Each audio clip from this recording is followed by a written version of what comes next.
All right, okay. Hey, look, hi, hello, everybody. Welcome to Discussing Tabletop. It is, of course, May 16th, 2016. I hope everybody's having a fine Saturday. Mine has gone, it was okay up until I got home and had to, like, do a lot of computer shenanigans to try to get the stream set up. Hey, computer shenanigans. Uh, Yesterday I had to fix my Windows version because it like broke. It's like we detected that there's an error in your Windows version, oh, boy. and I had to like do a whole repair sequence. This was an interesting one because it's like I was having some like again I keep talking about I got weird memory issues like with it and it is maybe we were talking about a little early maybe it's something with my version of Firefox or something that like I have to like maybe do a install or something on that might be good like a fresh install that might be a thing to do. I don't know if it fixes it but maybe it'll help. I don't know, like there might be something there, but regardless though it was like the computer was like, hey, you probably should reset me. I had like some kind of error that happened while you were gone. I'm like, great, reset. And then it wanted to like do a bunch of updates. It was like one of those things where you had to update and update again, or restart again with the update a couple of times, and it's taking a lot longer than you want. Anyways, that was fun. But we're here now, yay. I think everything's set up and working. I say that with the thought of like, did I forget something? Good chance of it, but we'll work on it. But yeah, no. Other than that, my Saturday honestly was pretty good. Uh, it was a pretty quiet day. I think the only thing I can say that was very, I guess we could talk about our week a little bit here to kind of get into it. I think if we start with today for my week, I think the only thing I can say that was very interesting is that I did it's not, though I don't know how much you care. I have been doing very very fun in my Pokemon Go adventures. Hmm. The raid that is Oh yes. only in Japan for something. I did a bunch of remote raids with some people, well, Japan, Asia region, and I finally got the shiny of it, so I can catch that off my list. It was one of the Yeah, I ultra saw that you beasts. got the shiny sexy Lazzle. Oh, that was one I got too. That was one that I unfortunately there's two ways of getting that one right now in the game. Well, in any Pokemon game, you either can 100% a Dex, or if you have Pokemon Go, you can pay like $15 and get a thing for it. I did the $15 because I don't own any games, and that's technically, at least in the short term, cheaper than me buying a Switch or Switch 2 and a video game, and then 100%ing that video game basically for it. So, for the living Dex, and then I can technically transfer it over to home and transfer to any games that's legally, So I will do that eventually. But no, I got the Ultra Beast, the wires shiny, circuitry. Mm-hmm. I did like Ah. it's like blue instead of black wires. It's weird, but I had to do like Hmm? 15 remote raids, which cost money. I'm glad when I'm done it, then I'm like, then I don't have to spend money anymore. I hate that, buying coins and stuff. Uh, that was that part of the week. I think like anything else that was major this week that I kind of ended up doing. I I do know. want to comment though. Oh, Love what I heard someone say when they like introduced Lazzle, and it was all like, this just proves that Pokemon knows exactly what they're doing. you're not wrong because I did get with the advent of the remote trades, I've been able to get a couple of like really hard to get Pokemon, and one of my old buddies from Japan had a female Salandit, so I traded for it. So I got the shiny Salazzle now, female. So it's like, well, I've got that out of the way as a thing. I transferred over that home thing, I think, though, just to get it out of the way, because god damn it.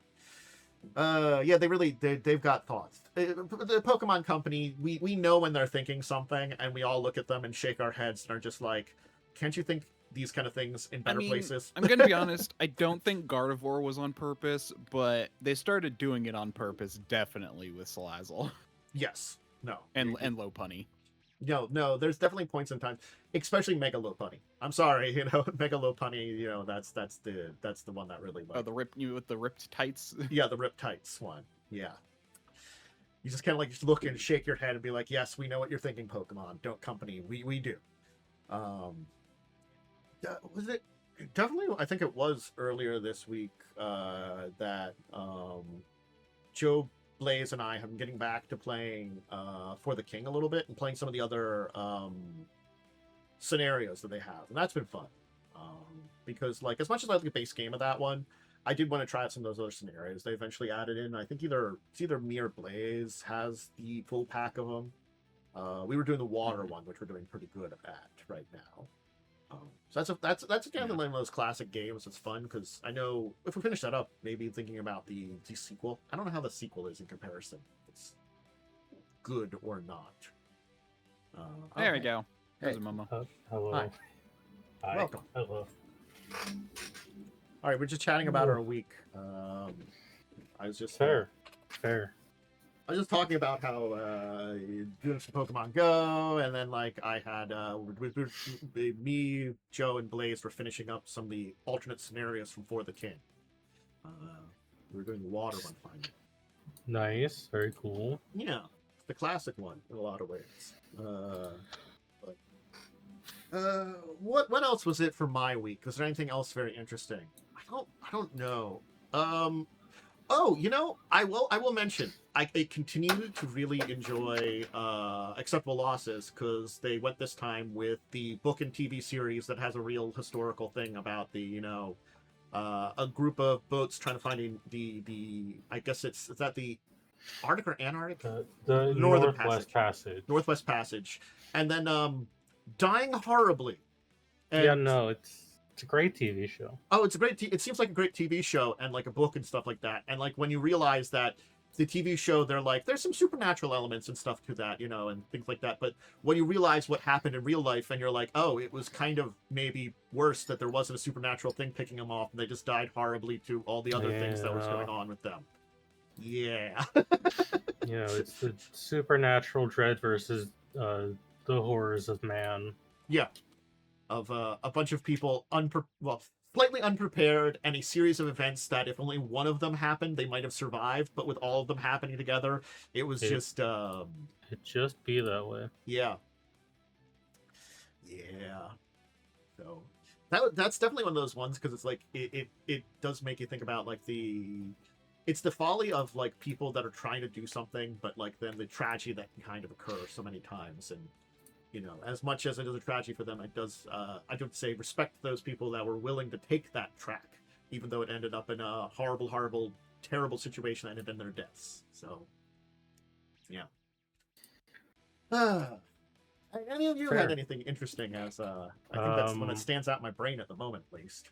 Yeah, so my partner approached me because he's never played any Halo games before, and he wanted to play them. So I've been doing that, except my partner is a psychopath and decided I want to do my first Halo playthrough on Legendary. Is he otherwise good at first-person shooters? No, he's never played a shooter. I'll tell you though, he's Okay. gotten real good at Halo.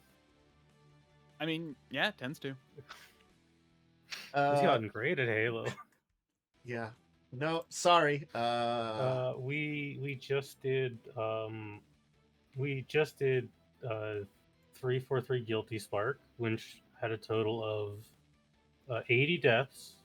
And then we did the library, which had a total of 120 deaths. During the level Assault in the Control Room, I got so fed up, I did the skip the whole level cheat, basically, and got in a Banshee and just flew to the end of the level. Yep, I can see that then. That's definitely like, damn. No, Halo CE is not my favorite Halo game. I'm a Halo 2 kind of fella. Yeah. Nah, I it's the thing of like I do occasionally like a first person something rather, but I know I am never good at them, so don't ask me to be good. Like I'm not either. That's why I don't play against other people. 10 years ago, I would have been able to do this no problem. However, I'm 30 now. I'm more for like let's do some casual shenanigans in like a multiplayer like GoldenEye or Perfect Dark or I think I did a bunch of Time Splitters where you can just do shenanigans to have victory there Halo was always my shooter of choice. my friend always, wanted to play 1v1 snipers on, I think it was called Rust in Call of Duty Modern Oh Warfare yeah, 2. that's like that's the real gauntlet. That's where friendships are ended. To be fair, he always won. I don't. It was fine. Like, I don't care enough to try and get good. It was fun to get better, but he always won. Mm. That's actually one of those things where I'm just all like, I'm probably a good person to do something like that against, because I enjoy just getting noticeably better over time. And if someone wants to do that for their ego, they can totally do it against me, because I don't really care all that much.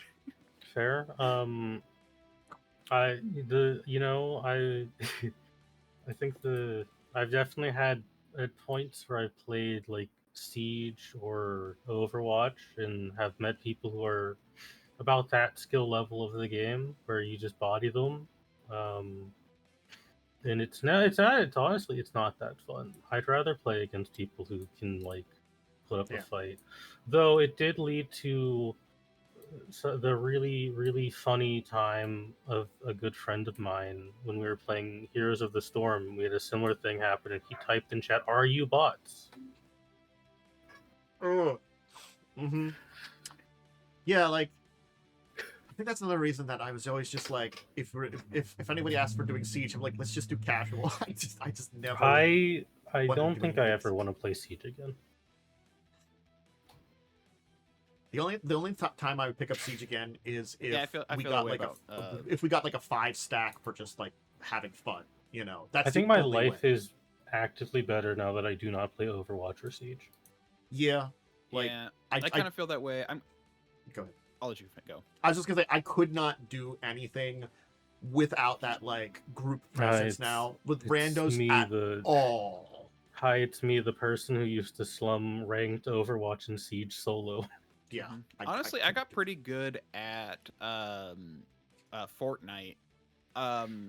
I'm glad I got out when I did, because it was right before they really just started adding in like skins of just people that were like super broken, like Goku and stuff. Nice. They also got rid of their single player. As far as I'm aware, they got rid of their single player version, which I believe it's fully gone now. Which in my opinion was actually more fun. I actually started to play that a lot more than the other thing, than the multiplayer. And I was just gonna say, and they got rid of building, which I feel like was the whole point of Fortnite. Oh, they added I believe there's a specific game mode where there is. It's a separate game mode, but yeah. I remember it's not like the main ranked is not. I remember reviewing Fortnite's single player mode when that was like in a beta, and being like, "This is fun," and then they deleted it, and I was like, "Okay, I guess it wasn't fun." Honestly, I really liked the early days of Fortnite when they were just weird with it. Like, it wasn't like there were people who got super into it and were highly competitive, but then they'd like add this one item that was just super broken, but there's only like one of, and people would fight over it, and it was kind of fun if you like got it, but then also like you could sometimes just run into someone and snipe them and steal it, and it was like I thought those were kind of fun, where it was just like they were just broken mechanics. I was like, but I think they tried too hard to make it balanced now. And the only other thing I did this week was also acceptable losses related, but because I am a patron of theirs, I get episodes early. And they did their werewolf episode, and at the end of it, I was like, "Man, this is too real." Because I think that's the thing about like see like, here's the thing. That's the thing is like I'm dreading that because I know that's going to be probably a very good summary of a lot of things in 5e, because that sounds like what they're doing. So 5e. They're doing like they did Vampire, where they're doing all 3 versions for this time. Mm-hmm. But they do point out, if you ever try to get into werewolf now, it's a mess because everything contradicts each other. Yeah. That's the problem the with lore 5e. for werewolf is so messed up that it's very hard to follow as a new player. Yeah, it's the problem that we've been finding with 5e. I think this is also part of the reason why I like Onyx Path, because by doing their own thing, they completely got rid of all of that convoluted stuff. Yeah, 'cause no, I, it's I swear yeah. by everything Onyx Pact did for the 20th anniversary series of stuff, because they were like, they took a look at the old stuff and were like, how can we keep the core of this the same, but then update it and make it like not stupid? And they said that so many times and did it such a good job with so many different things. If they had the chance to continue going, I think I could have fixed up so much stuff that there were these. It's like I read some of these things and there's like this little interesting core that's right there, but I'm also like, it's on top of this sandwich of poor writing and See, honestly cultural insensitivity that I'm like, you yeah. can do this in a way that's not going to be insensitive to people. I know you See, can. the way that they summarize Werewolf, the newer stuff, I don't mind too much. My big problem with it is that they like kind of I'll mute myself on screen got for a like second. super confused about like anything related to Gaia and those deities or spirit things. But it was an enjoyable episode, I Yeah, think. I like that the guy who writes the scripts has a very deep passion for World of Darkness. So that's one of those things too. Is I really enjoy the lore for it, so it's like one of those things that I think I will enjoy it, but it's that thing of I don't. The broad concepts behind 5e werewolf I don't necessarily mind. I just think every time I try to read the details on what a lot of the way they went about it, I'm like, this is like the stupidest decisions to get from point A to point D. You know, it's like you could have like come up with a really cool. It's again, I think it's the same way of like I don't mind the idea of like the Inquisition stuff in Vampire. I just think they went about it in a way that sounds like insane in a lot of ways. You know, the idea that there's like now secret government people that you also have to worry about. That so it's, but they make it like almost this broad overarching opponent that you have to deal with at all times. And I'm like, how have people not found out it, about it if it's this way? There's no way to hide it with the way you're acting. in fairness to current VTM, I do believe they have cleaned that up a little better. Okay, I haven't noticed because like I haven't really paid attention to a lot of the new. I'm not a big World of Darkness person, so Yeah, at most, like the only one I really like is Hunter. at most, I've said now that I've looked into it a little bit, I really like the direction they took for like werewolves' enemies in 5e. They like adapted them in really interesting ways. Like they made Pentex a lot more of a modern day evil corporation rather than like 90s twirling mustache, you know, evil corporation, which makes sense. Yeah, now instead of being a 90s villain, they just do what billionaires are doing now. Which is more depressing, but also more realistic. Yeah. So There was a it was a rough one. I will say though, hearing about some of this really stupid stuff in early Werewolf is funny, oh god, even yeah. if some of it's a little racist. You know, it's kind of like there's things that I think Onyx Path did that early Werewolf didn't do that I really am happy about, but we'll never see again, because I've been getting into when they did the Changeling 20th anniversary, they made a bunch of changelings from around the world. They're based on like legends and stories from around the world. They're really interesting. They didn't do that before. White Wolf just had, oops, it's all the European ones, kind of, and coupled ones from like Africa, Middle East, and stuff like that, mostly. And I'm like, man, this was such a cool idea that like they did a good job on, and I'm like so happy they did it. But it's like, anyway, so Yeah, like I said, the only World of Darkness I really have ever played or know anything about is Hunter. Hunter's an easy one to kind of run and play, though. The Hunter, I think, also has like the least amount of content. It does. And I'm not gonna lie, that's that one that like, depending on what game I'd run I'd run you know, older stuff or the new stuff, you know? Do I want weird supernatural powers? Older stuff. If I want to do just regular dudes, newer stuff, you know? Because I think they codify a lot of those random dudes hunting monsters rules into the 5e edition that I'm like, yeah, cool, no, great, thumbs up, you know? It's yes, we're removing a lot of the weird supernatural stuff, but there was that stuff in other places in older editions, and now we just have it one place. Big thumbs up. So, anybody else have anything about this week that was interesting, stood out, and stuff like that? I've been prepping for the game I'm gonna run for the podcast I'm gonna start. Yeah. I came up with character in 5 minutes. But again, like I just kept. I kept it simple. I mean, I know. Let me put it this way. I knew you hadn't looked at it. I was just trying to get you to like think about it. You didn't have to necessarily pick right then, but Well, it was one of those things that I had actually been thinking about it. I just hadn't come up with any decisions okay. and hadn't looked necessarily at the rules. Because it's something that's 5e based, I knew kind of generally what to choose from in many ways. So I was just like, I've been thinking about a couple things and knowing what the other people had chosen, I was like, hey, you know what? Let's go Ranger. Let's see how that is in this version this is. And then I'm like, I'll just do human. Like, I think about the amount of races I've been in a lot of games I've played recently, and it's been a lot of like weirder stuff, gnomes, halflings, elves, sometimes a couple weird things, and I'm like, I haven't played a good old generic human in a while. Just a guy. Yeah, so I'm just the ranger guy. Keep it simple. The most boring of races. I mean, I don't mind playing it Just occasionally. a dude. See, that's the thing. Yes, it's the most boring of races, but that's when you can come up with interesting stories for the character.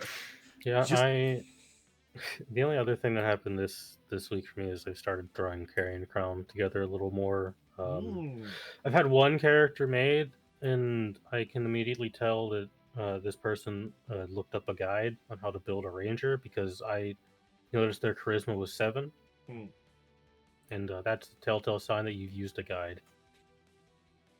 Is when you dump a stat that hard. Yeah, I mean, like, I'm not gonna lie, I have played games where I've dumped a stat that hard, but usually it was like, I did that for like story reasons and stuff like that, for my character. I mean, look, I don't care if you have 7 charisma, just don't expect to. Don't complain when you can't do social encounters. I don't care. Yep. Mm-hmm. Yeah, I mean, I get the idea of dump stats, but I also am like, I don't know. I feel like it's kind of. I never dump anything below 9 if I can. Yeah, I get that. I have kind of reduced it to 9 at most, because again, like, I've only done it a few times, dumping it below there, and it was a mixed bag. Like, there's definitely been some characters where, like, I felt it a lot harder in other ones, so it's like, it's something that you gotta be ready to live with it if you're going to do something that crazy. The problem with Pathfinder 1 is you do have to be a little bit optimized. Yes. I'm not gonna lie, I did have a character that suffered a lot in early game because I Was this the character that had, like, what, 8 con? 7 con. I put a 9 in it, and I was playing an elf in 1E. And that person should have died in session 1. I almost did. Almost did. Actually, a couple of times. It did not go well. I think what happened is we played through like 3 or 4 sessions, and then my DM came to me and like, do you want to reduce one of your stats by 2 and increase your con by 2? And I was like, I will take this offer you have given me, DM. Just because he's like, I'm not pulling punches, and you've almost died a little too many times. It's going to happen sooner or later. I'm giving you this option just because. And I'm like, I will take your option you have given me. And therefore, I went to a 9. And honestly, that it still wasn't great, but it was noticeably better. The 1 hit point does make a difference. Yeah, you should. If you start with below 10 con and Pathfinder, you're a psychopath. Yeah. Eventually, like, because it actually takes away, and it takes away hit points. Yes. I think it does in 5e as well. It does. Also, early game Pathfinder is full of save versus like disease that does con damage, and that'll just kill you. Yep. Yeah. There's a lot more things that'll definitely like get you with that. So it's That's why Paladin is so good, because you don't have to deal with disease mechanics. Yep. So certainly it was a challenge I gave to myself I should not have. Not the least. Anyway, we should talk about some topics because we got a few things to discuss. So let's dive in here. So we can start with some RPG news, and I briefly wanted to stop by about the Ravenloft book again because I predicted something technically I predicted two things, but this was stupidity and the greatest thing. I had just talked about in a video Ebb and Bane. It's in the book. We know it now. Sick. I did not expect them to actually do it. That's cool, at least. Because it's a Dark Lord that's an evil, intelligent magic sword. Oh, okay. Yeah, that's pretty cool. Yeah, it possesses people's minds and like has it fight for it, and then it can like I think anything depending on the lore, because it's a kind of mixed bag lore, so I don't know which direction it could take it. I'm gonna be honest, with how its lore is kind of a mess, it doesn't take a lot to fix it and go in a different direction. That's kind of interesting. But no, there's there's not. I'm gonna be real with you. You can't really fuck up Ravenloft that badly. Yeah. But like one of its abilities was like when it killed someone, it raised them as a ghoul it controlled and stuff like that. So it's also find it interesting that they mentioned that they're bringing back Aslan Rex in stats. Because in the older book they had it post him either being dead or gone or something rather. So I don't know if they're presenting it as in prime or just having him come back, which is not necessarily a terrible thing, but he always has plans that pretty much almost destroy the demiplanes of Dread to try to escape. He keeps doing that, so I don't know. And then of course Soth is back too. It's an interesting, and I'm also curious about Cthulhu as a Dark Lord. That's fine because he's asleep most of the time. True. Technically he's dead, but yeah. Can he really kill a god thing? Is that technically not? Is that new? What, Cthulhu? Yeah, as a Dark Being Lord. in. Yeah, that is new. That's which I'm fine with. Yeah, I want more cosmic horror stuff. I was just curious as to, because normally it's very like unfathomably powerful kind of thing for like aspects of Cthulhu, but it's easy enough to do because Cthulhu is technically slumbering beneath the ocean in a big city. Okay, so that's his domain is just that city. There you go. You've done gotcha. It. Yeah. Again, it's. I was just curious as to how well they could do it. If it's something that seems like they could do pretty interestingly. Is the city called Relay? Yeah. Mm-hmm.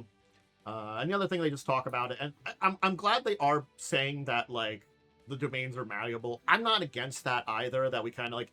It's what I always say is like I don't mind like the different versions of stories or stuff too. It's just like when they do this is an entirely different character doing the same thing, if it's just the same character, different kind of things reshaped, I think that would be more interesting. Like Mother Lorinda, I'm fine with that. That's the 3 hags replaced by that. I thought that was, it's a little weird and different, but it's also like a different type of horror. But I also don't mind both of them. That's the kind of where I'm at with these newer things, So I'm interested to kind of like how these are going to be comparable to Van Richten's and stuff like that, and some realtors. If they counteract themselves a lot, I'll be curious about that. That's the thing I have to say about it. Anyway, so we also are getting a free comic from D&D. That's fun. Magefall. So it's Dark Horse New Comics. You can get a copy of it for free and check it out. So if you're interested, it's a D&D comic book. Nope, there he is. There's Mordenkainen. Yeah, Mordenkainen doing Mordenkainen things.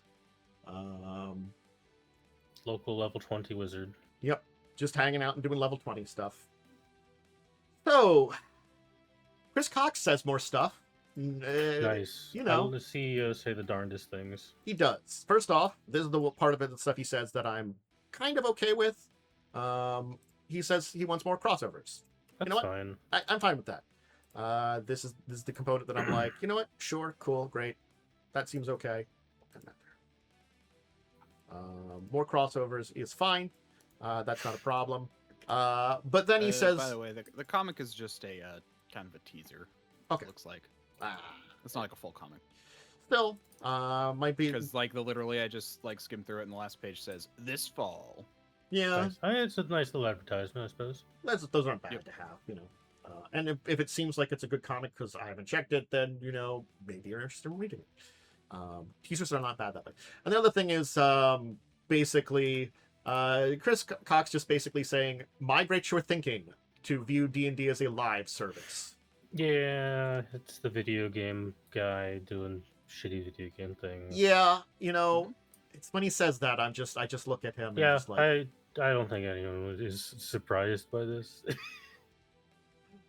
And if you are, you haven't been paying attention. Yeah. So again, one thing that I'm like, cool, great, it's fine with, more of the crossovers, and the other thing, it's sort of like, you just shake my head it is. So, Look, bro, I'm not gonna buy your live service. I already own books. I don't need you anymore. yeah. I mean, like, that's the thing. It's like, if you think about it, it was kind of already like just a DLC service, which yeah, basically, is kinda. fine. Yeah. Which is live service implies that as you like pay into it, you get more. You just keep like you subscribe and then you just keep getting stuff. But I feel like they're not gonna do that, right? Well, again, I I think again, yeah. there's a difference between the DLC model and the live service model. The DLC model I know. is we come out with a main, well, I'm trying to just explain it just for us kind of explain to the people in the room, the world.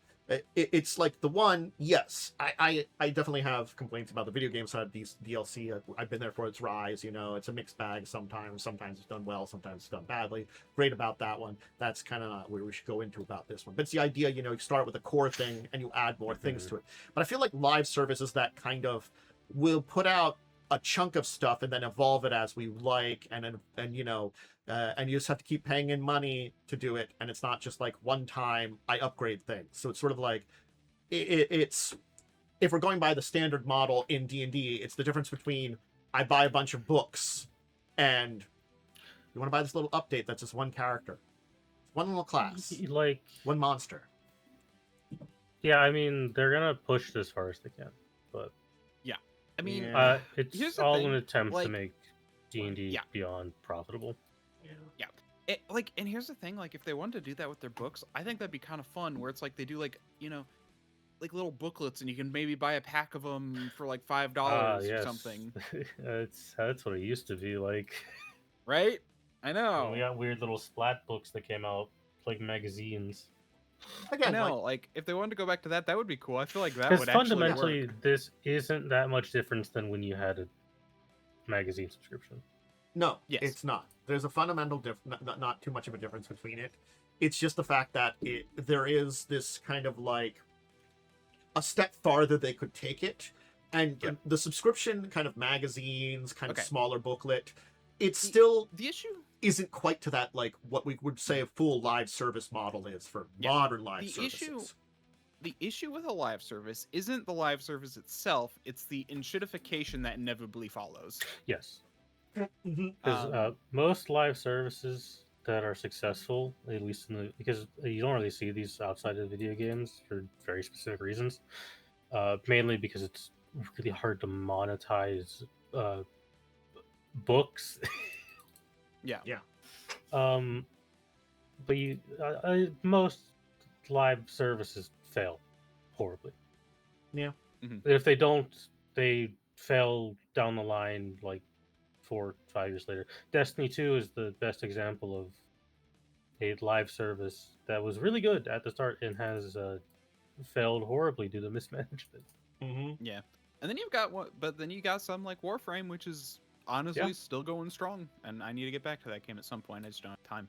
I'll play the fantasy one because I don't want to get involved in a game that's like, I don't know what, like 12 years old or some shit. I mean, they made a lot of progress. It's kind of fun, but yeah, I think it's called Souls Frame is when it's Yeah, when that one comes out, I'll hop in on that one. Mm-hmm. Yeah, I think that's definitely just a process of getting through a lot of this and figuring out where it's going to be. See, the real reason why this will never work, why you cannot monetize D&D in such a way is, what do you do when people just post all the info online so other people can use it for free?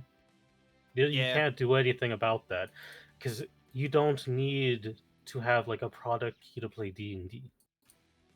Yep. And that's kind of the thing, is like,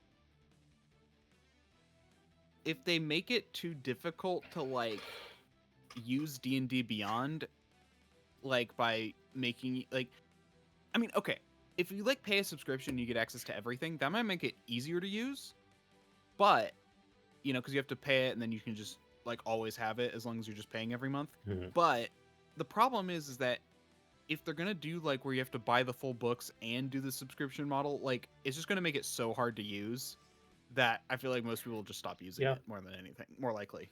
Mm-hmm. We'll eventually hit D&D Beyond will eventually hit the problem of like Game Pass or PS Plus where there's like 6 different tiers and none of it makes sense. Yep. Yeah. And that's kind of why it's like the current version of it is you buy it and you have it.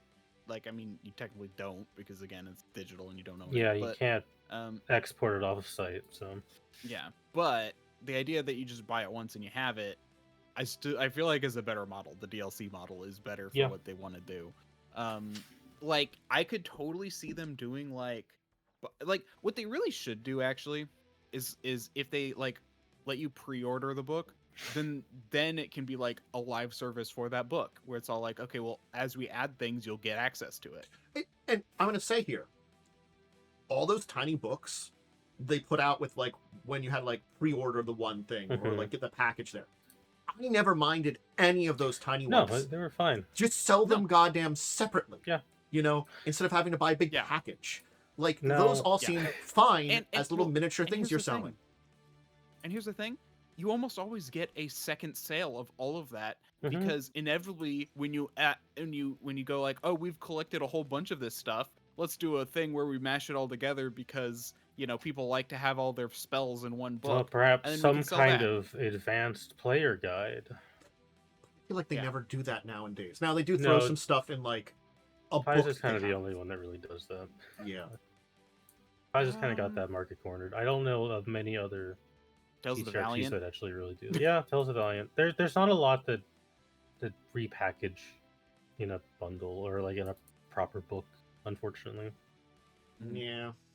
Also, I want to know if we're headed towards the really funny part of this of where D&D Beyond has like a battle pass system, Wow. because that is Oh, where this is yeah. probably going to head, and that is I- really funny. That'd be so funny. Like Daily, you buy daily the login season, bonuses. buy the season, and then you can like log in every day and Yeah, get. I mean they're already stepping in that direction by shifting all of their marketing to use season of, which I Yeah. hate because that's a very predatory video gamey thing. Yeah. Well, that's what happens when you hire a video game guy as your CEO. It's almost like this guy should get bent. Yeah.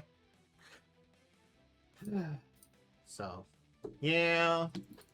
Wizards was better when Hasbro functioned normally and they just were allowed to do their own thing. Yeah, unfortunately, like Hasbro was mismanaged and put into a terrible situation, so now they have to rely on. Oh gosh, I just Wizards, realized his mostly. wording is that you should migrate your thinking. Yep. Which is such a worrying phrase coming from from a CEO. That is like very tech CEO. it's very much like, yes, you should migrate your thinking from thinking of owning a product to renting it. This is shit know? like Ubisoft or Activision would say. That's what I mean. This is also why I'm a proponent of buy physical media, because when you buy digitally, you are just buying a product key that can be taken away. Yep. So yeah, I worry for the day when Gabe Newell dies and whoever takes over Steam eventually craps it out. At that point, I think I'll just stop playing video games. Yeah.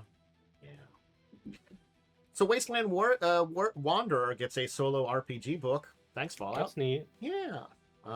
So if you want to buy a book and play solo for Wasteland Wanderer, they got the book for it now. I appreciate them using Nora instead of Nate, because Nate is a boring ass character. Yeah, he's just a dude. I mean, neither of them are particularly interesting, but at least Nora's VA isn't a robot sounding person.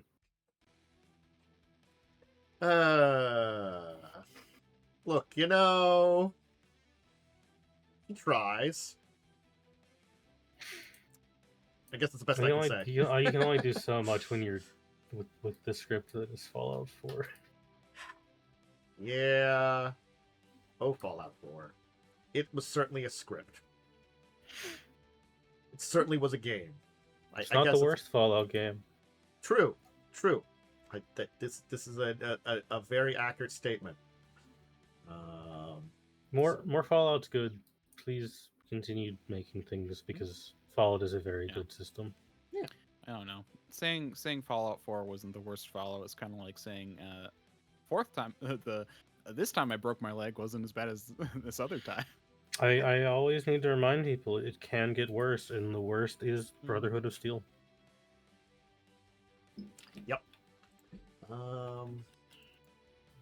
Good old Atlas, who I do enjoy, even though they don't do a lot. I mean, they do enough things right here, but they're doing some interesting things. But they're showing off, honestly, their third-party stuff. They have their warp system, which they came up with their Over the Edge game. Haven't talked about that in a while. And they were just basically like, hey, here's a bunch of people that did third-party for our That's nice. OGL. For their open game license for their warp system. So it is an OGL thing that they have for it. So they're just like, hey, here, cool. Check out these games for it. Good. I like that Yep. we're in a position now where everyone's like, oh, let's make our own OGL. Yeah. So check that out if you're interested in any of those games for it. Yeah. Mhm. I'm glad that, and I do like that there are like a few big companies who are doing it. So it's not like, because this is the thing, it's like all it is basically a system of rules saying, if you use our stuff, this is how you can use it. Yeah. And that's like, it's legally, as far as I'm aware, not that complicated to make one. No. But people just didn't because the OGL was so good. Like, it was fine. Like, there was no problems with it until someone was like, we're going to exert control over this. And, someone everyone's accidentally maybe did a step too far, and now perhaps we're entering a second golden age of tabletop RPGs. Yeah. Mhm. You know, it was a similar. The only thing that's a golden age right now. Yeah, it was a similar but worse choice than the last time that things like this went bad, aka everything that happened around 4E that led to the birth of Pathfinder and that entire thing there too. So Wizards had one option not to make the choices they did. They made choices.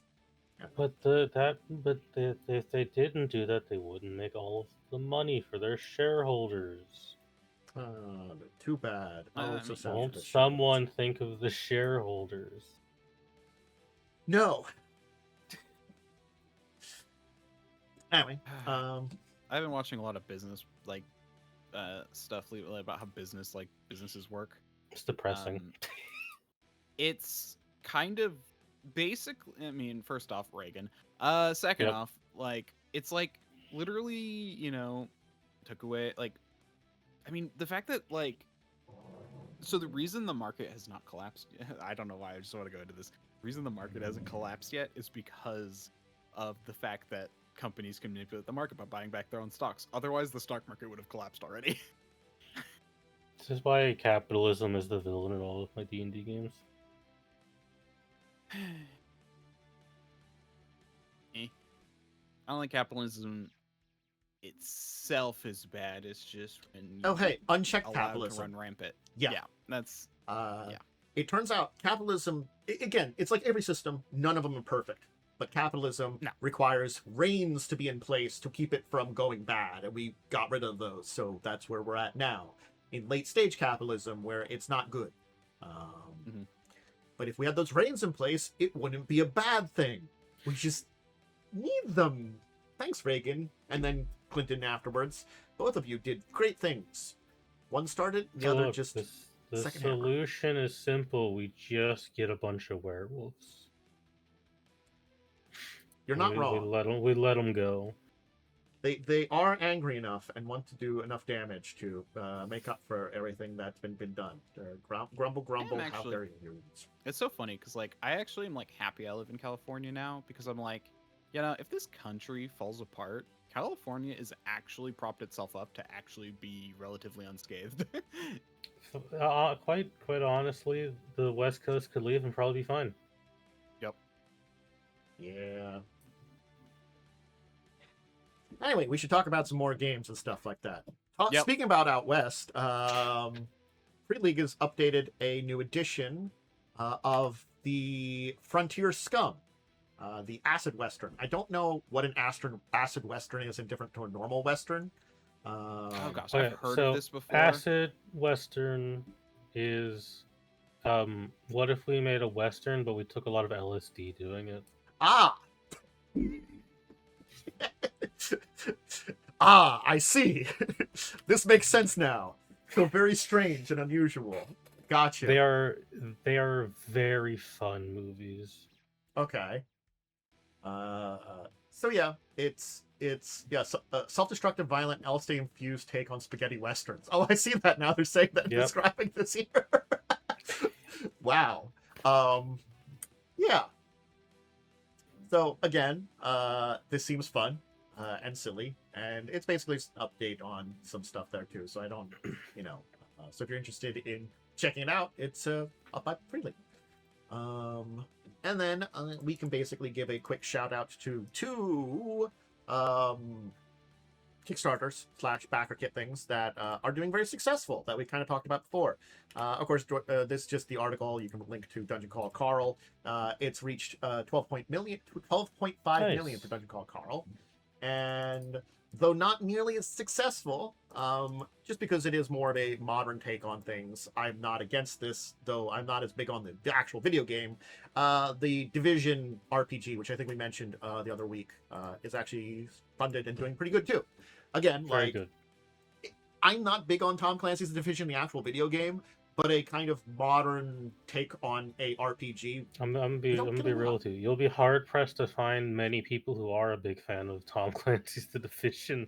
I feel like just doing an RPG version is better than the game. Then, in a lot of ways. Look, if this is how The Division lives on, I'm happy because God knows we're never getting a third game. I was just thinking on the lines of we don't get a lot of like spy thrillery modern day kind of things and stuff too, or near modern. It oftentimes does a lot of like out there or more period or futuristic stuff.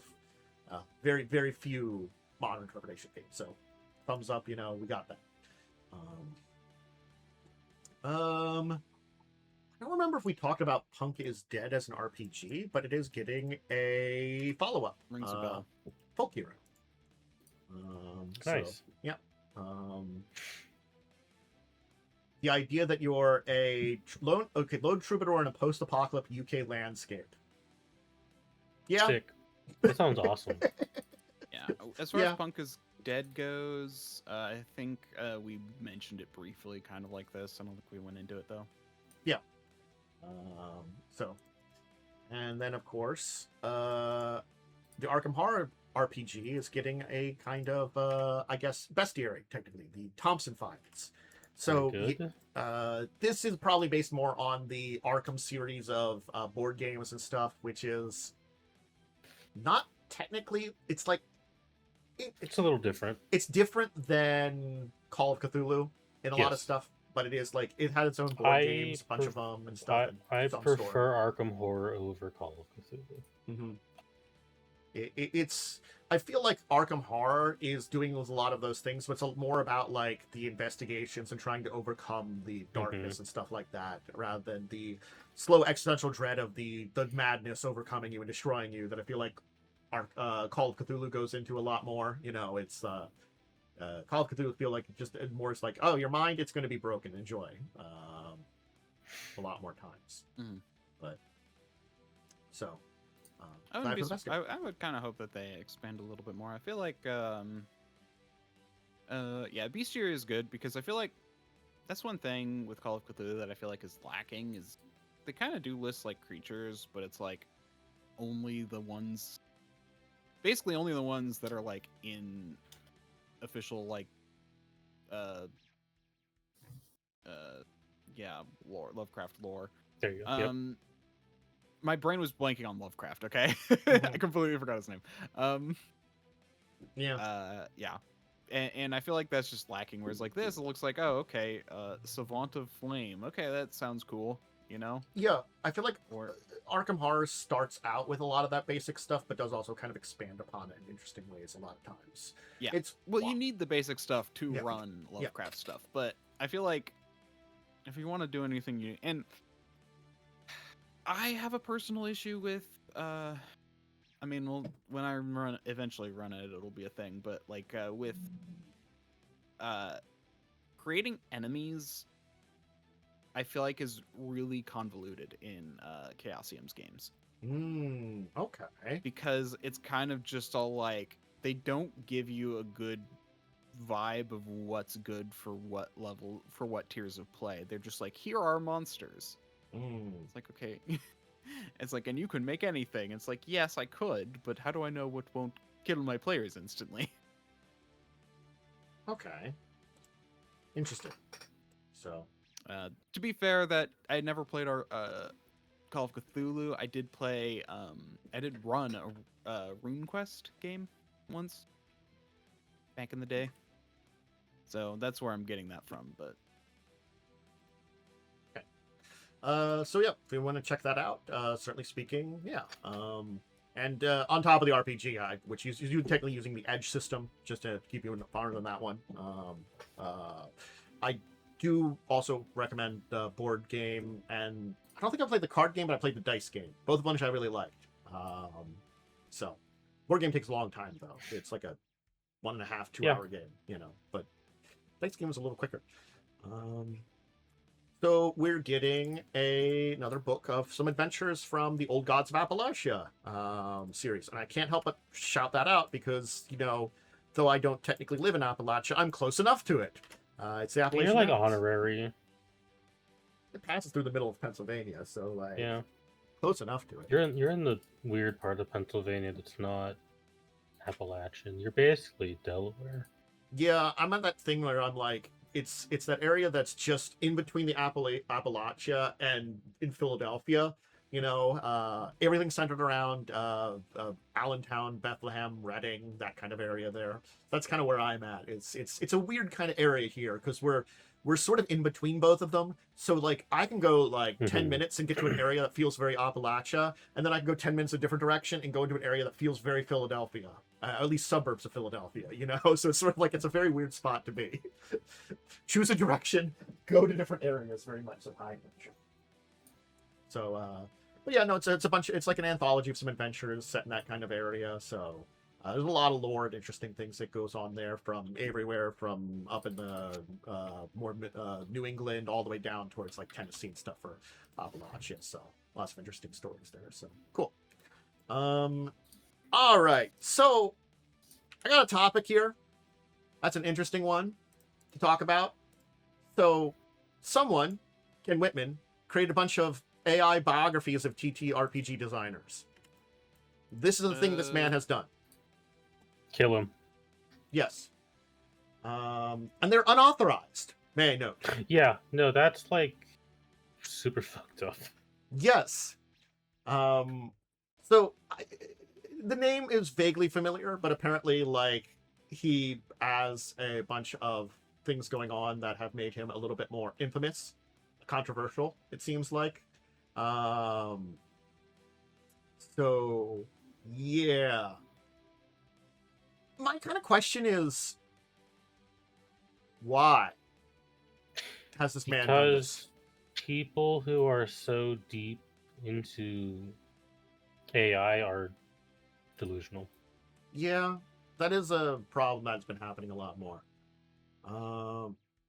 Apparently there's been some removals of stuff. It looks like some did not mention the other site on pornography. Yeah, why was this project in existence? I can't answer a question. There's been a lot of things deleted and stuff like that, so they are removing it. Yeah, but it kind of existed. Again, it looks like it's supposed to be like a website run by AI, so that way he could like a new, almost like do news, but then make it just AI, so he could do it all on his own. But this is the quickest way to like blacklist yourself from an industry. Yeah. I do like, they do list in this article that I provide from EN World that Fred Hicks from Evil Hat. I like his things. Gave no legal permission to use my likeness for this image. Haven't looked this young in 20 years. Gave no permission to use trademark logos placed on incorrect product images and layouts shown here. Them fate dice are jank. Yo, contemplate legal action and enjoy, motherfucker.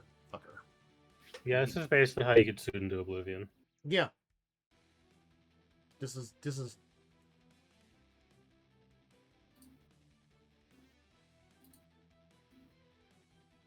let's see. I think it's just psychotic. It just seems like psychotic. It's like I'm trying to like figure it out and like stuff about this too. It's like, does this man need help?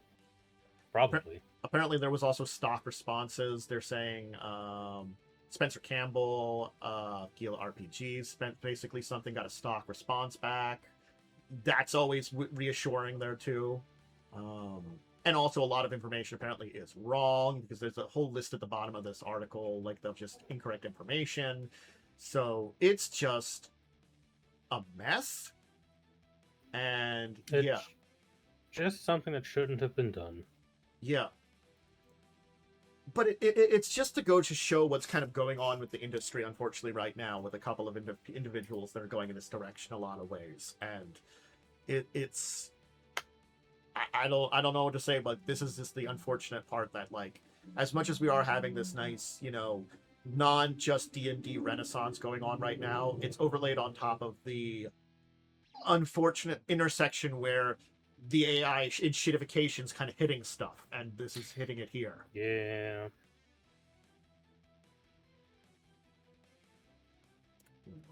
I don't know much else to say other than hurrah the AI in shitification. Yeah, but apparently a lot of the stuff is just going down now, and a lot of it's just kind of gone there. So, yeah. They had a store. They were trying to use this to sell stuff, it seemed like. Oh, of course they were. Yeah. No, AI. Okay. The whole idea behind AI, most people who try and like do these AI businesses are get rich quick schemes. They think that by doing this thing very badly but very quickly, that they can like generate something of like value, and almost nobody falls for it, although some people do. Investors love falling for it, unfortunately. Investors do, because they're like, they hear AI and they're like, shut up and take my money. But yeah, basically. Yeah. Reminds me of a company changed its name to like they weren't an AI company, they were like, so I forget what they were. Oh, is it the shoe company? Yeah, and then they changed their name to like something AI, and their stocks like tripled overnight. Okay. Also, apparently, if we're talking about good old Ken Whitman here, it is important to note, because I'm looking into some links here that are related to him. He is known for a couple of Kickstarters that have not finished. Yes. Oh, this dude's a scam artist. Pencil Dice and Knights of the Dinner Table live action series, which he was both involved in, and they have not finished. Oh, so D20 Entertainment, I'm going to guess, is related deeply to this guy. So those are the company on both of those named there. So yeah, no, this guy is like a legitimately well-known shitter. Yeah, and the website's 4 Pillar Games, which just launched pretty recently with this entire thing. This would have been up around Tuesday earlier this week at Lich. So I guess you can kind of, let me see if there's a link to the site.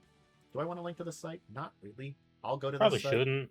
No, don't. Go to the site. Probably you'll get a virus or something. Yeah, I went there. I mean, I opened it in in incognito mode, so it's like I wouldn't get cookies for it, but yeah. It was stupid. I'm gonna be honest, it just was weird. So, well, it wasn't like that bad. It looked normal at first glance, but yeah, I wasn't entirely sure. It was like it was trying to be almost like a tabletop news, but everything was AI generated.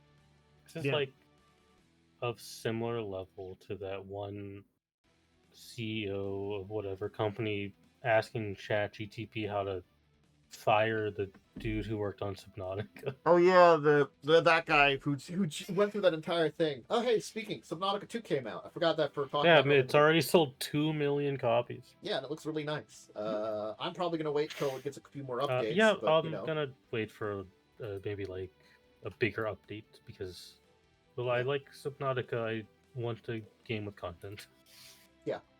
Want to wait for some more things, because But anyway, yeah. God. I it's just nice. think people who are like so deep into AI genuinely need like some form of help because everything I've seen is points to there. A lot of them are genuinely not okay. Once again, it's like it is a thing of like what they say, like AI psychosis, because It's a very real thing. because people interact with it and it says what they want and it kind of drives them down paths. And honestly, because it will answer them if the people go to dark places or think of dark things. Like we're it truly supports not gonna that. know. We're truly not gonna know how bad this is for people for like 10 more years. Yeah. No, that's not entirely true. We already know. That's why I try to avoid touching anything with it for the 10-foot I've pole. never opened up an AI thing in my life. Yeah. The most Look, I get exposed to. It's not that bad if you know what it is and know how to work it. It's very much just like, as someone, let me put it this way. I went to school for data analytics, and part of that was learning how AI works. So it's all like, It's a useful tool. it is. But generative AI is like not really that useful. Generative AI is, I don't know, like, let's see. I actually think it could end up being good. It's just gonna take so much more work. More work than the people that are running it are. I am of it's literally not ready for market by any I'm of the opinion that no matter how good generative AI can ever get, it is not ever going to be worth what it can provide. There is not really an intrinsic value to generative AI versus like an AI data keeper, which is what should be worked on better. Yeah, I mean, what we really want, like, so generative AI, I think, can be the voice of some better AI, like, if that makes sense. Like, I actually think the fact that it can like talk to you in like a normal way, I think is valuable. And I think that basically the important point of it is that it's kind of cracked the code of sounding human for the most part. I still think that it's obviously not great, but the point is that if you have something that actually like functions in the background, and then it can use a generative AI to generate like a voice to try and communicate that information, that like could work. But like the idea of the generative AI being the source of the information is what's really dubious. Yes. So it's as a thing that delivers information to you, it's not necessarily a bad idea, because then it can use its own things to figure out where that information is easily come from, rather than being the source of that information. So it's sort of like you give it a bunch of information. This is the information it can give out, but it knows when to give that stuff out. So it's sort of like using it as a search engine in a book that just knows how to do it correctly and kind of can use it's more than just the basic like look for words or something like that. It's basically in Star Trek, or in Star Trek, when they go, computer, what is 500 degrees Celsius, and it will look that up. Like, it'll basically put that into Google, find the answer, and then tell you. Yeah, using some more concrete source. What would be good here is the computer from Star Trek. We're not there yet. I get what you're saying. Yeah, no, apparently we just use generative AI to make awful gooner edits of video game characters. So yeah, yeah. No, I think using it for creativity. Also, it is a great learning tool for programming specifically. That is one I will actually say is also not bad. You don't want to actually program with it, but for a learning tool. No, vibe code everything. I'm looking like at Microsoft, you, Microsoft. Vibe code everything. I mean, to be fair, my brother told me about how he like made this whole program with it. But even when I talked to him, he's like, yeah, I know I'm going to need to run it by real people if I want it to be an actual thing I can sell. So it's like, but he knows nothing about coding, and he made the program that functions. It's not great, but it functions. And he knows nothing about coding, but it does what he wants, which I think is a cool idea. You know, I think the idea of, for like a program using generative AI, it's cutting out long-term work rather than like exact work is not necessarily a bad thing, because that's what a lot of AI should be. It should cut down on the monotony of jobs and like stuff like that. That's where we talk about the calculating and stuff like that. Cutting down monotony, not replacing stuff. So you still need those people to do those things and to be like the people in charge of it and to work on it, but to cut down on like the like parts of things that are like long, repetitive, and just take a lot of time. You know, it makes things easier for people. Yeah. I mean, I also think it's Cool. okay as like I also like it as like a rough draft. I'm not someone who's all like using it at all is bad, but I'm like, honestly, using it to try and get a rough outline of something can help you like skip that organization step, because yeah, I'm gonna rewrite everything it said, but it gives me a layout, which is probably much less work than I'm gonna have to do, you know? It's a problem is that people are just not doing it with that. You know, they're not. No, they're just using it for the final product, and that's when it's absolutely trash. Yeah. So I talk about some TCGs and stuff. That's some fun. Sure. That's maybe a better topic. It was the other week. I didn't talk about it. I want to shout it out because I think it's going to go live in a couple of days, and it's a okay product from what Tolarian College said for like at least price wise, and kind of neat for like some of the cards and stuff. There's a Goblin deck on Secret Lair, Goblin Storm. It's a commander deck. It's combining Goblin and Storm mechanics, which are fine. I like Goblin decks, so I just didn't shout it out. So shouting it out now. There is going to be a special event related to Commander and the Hobbit. You know, that's going to be run out there. Here. So this is going to be the best Goblin card, the Mind Goblin card. Look, you know, yes. For the Hobbit set, they're doing Heart of the Mountain, an event from September 4th to 10th at WPN retailers. It's going to be a special commander event going after the Arkenstone. It sounds like they're at least trying some different things, and I give a big thumbs up for that. They're doing weird stuff, and that's fine. Yeah. We can talk about a few other non-Magic related card games, because that's always fun. We can start with for the Vibes TCG, which I don't know if we've ever talked about, but I've seen it briefly before. But they're doing mentioned it. But they're doing a Burb and Penguin product line or new set, and it looks adorable. I'm just gonna say that. So, Pudgy Penguins and Moonbirds Sick. IPs are going to be in there. So they're using basically toy IPs for That's these cute. things in there too. It looks cute. Yeah, there you go. And the Lorcana set that's involving Monsters Inc. and stuff. I'm saying incorrectly. We got the details on that one. So it was announced back in January, but we got some big details about it and what the boxes are for, what kind of things you're consuming in the packs, and all that kind of stuff. So cool. Good old Lorcana. All right. And then it's usually board games and companies, but it's mostly company-based stuff here, but a little bit of board game side here. So, unfortunately, it looks like Osprey Games is being gutted. Its product lines and stuff are being sold off by its publisher, Bloomberg Publishing. So basically, the various lines are being sold off from both board games and card games divisions and stuff like that. Bloomberry.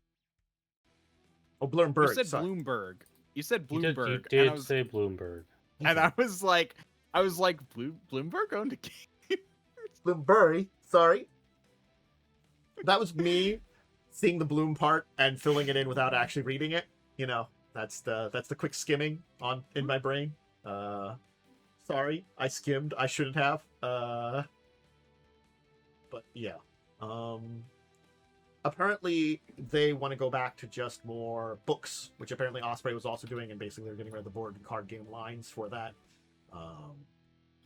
So, yeah. It's fine. If they feel like that part of the thing isn't going to work out with them, I don't see a problem with it.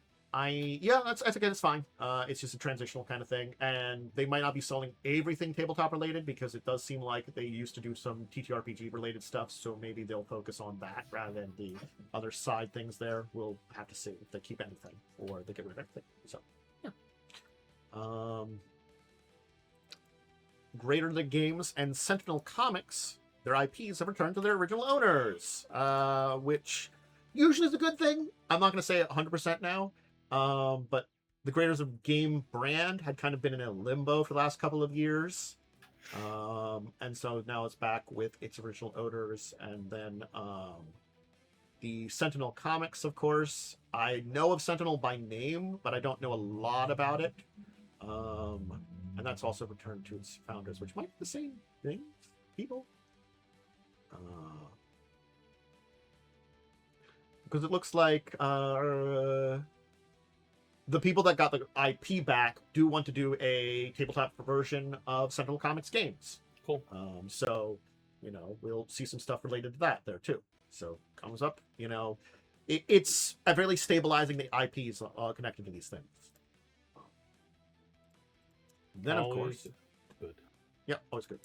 And of course, Asmodee is doing a bunch of Asmodee-based things, and we can talk about a bunch of these little things here. First off, they have a non-exclusive hobby distribution agreement that they've done with 3 major publishers.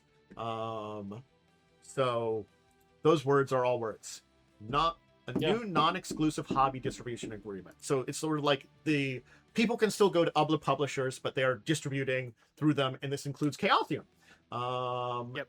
And Capstone Games, and what's the third one? Oh, Direwolf Digital. Yeah, Yeah. So, I mean, it's good. I feel like I've heard of Direwolf. It's distribution kind of things with them. I have the article that Chaosium put out on their site here about this entire thing here too. Yeah. Yeah, it's just it's a non-exclusive distribution products to get their stuff into more places using Asmodee's kind of thing.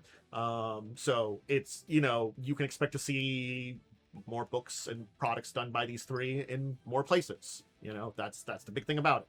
So thumbs up, good on that end. I think that'll be honestly, because it is saying it's a non-exclusive distribution deal, I think that's the better part too, because it does mean there are other options these companies still can go to at very least, and it's a deal that is not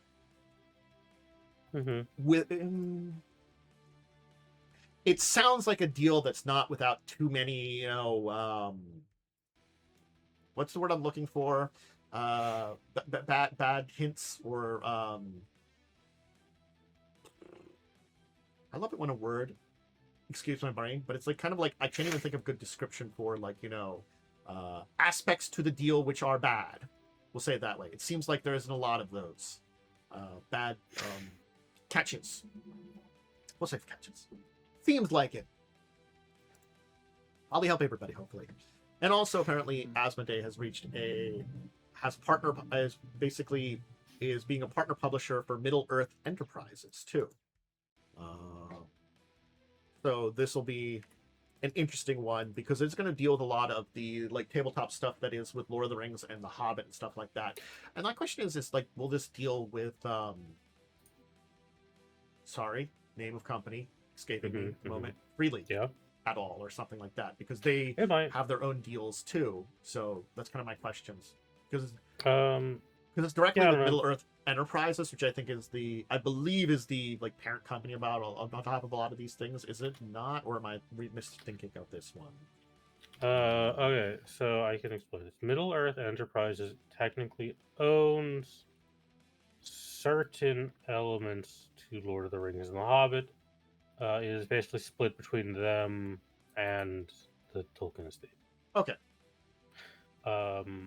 Middle Earth Enterprises tends to focus on the films and video game side of things. And it was basically the thing Embracer spat out when it exploded for just all the Lord of the Rings stuff. Okay.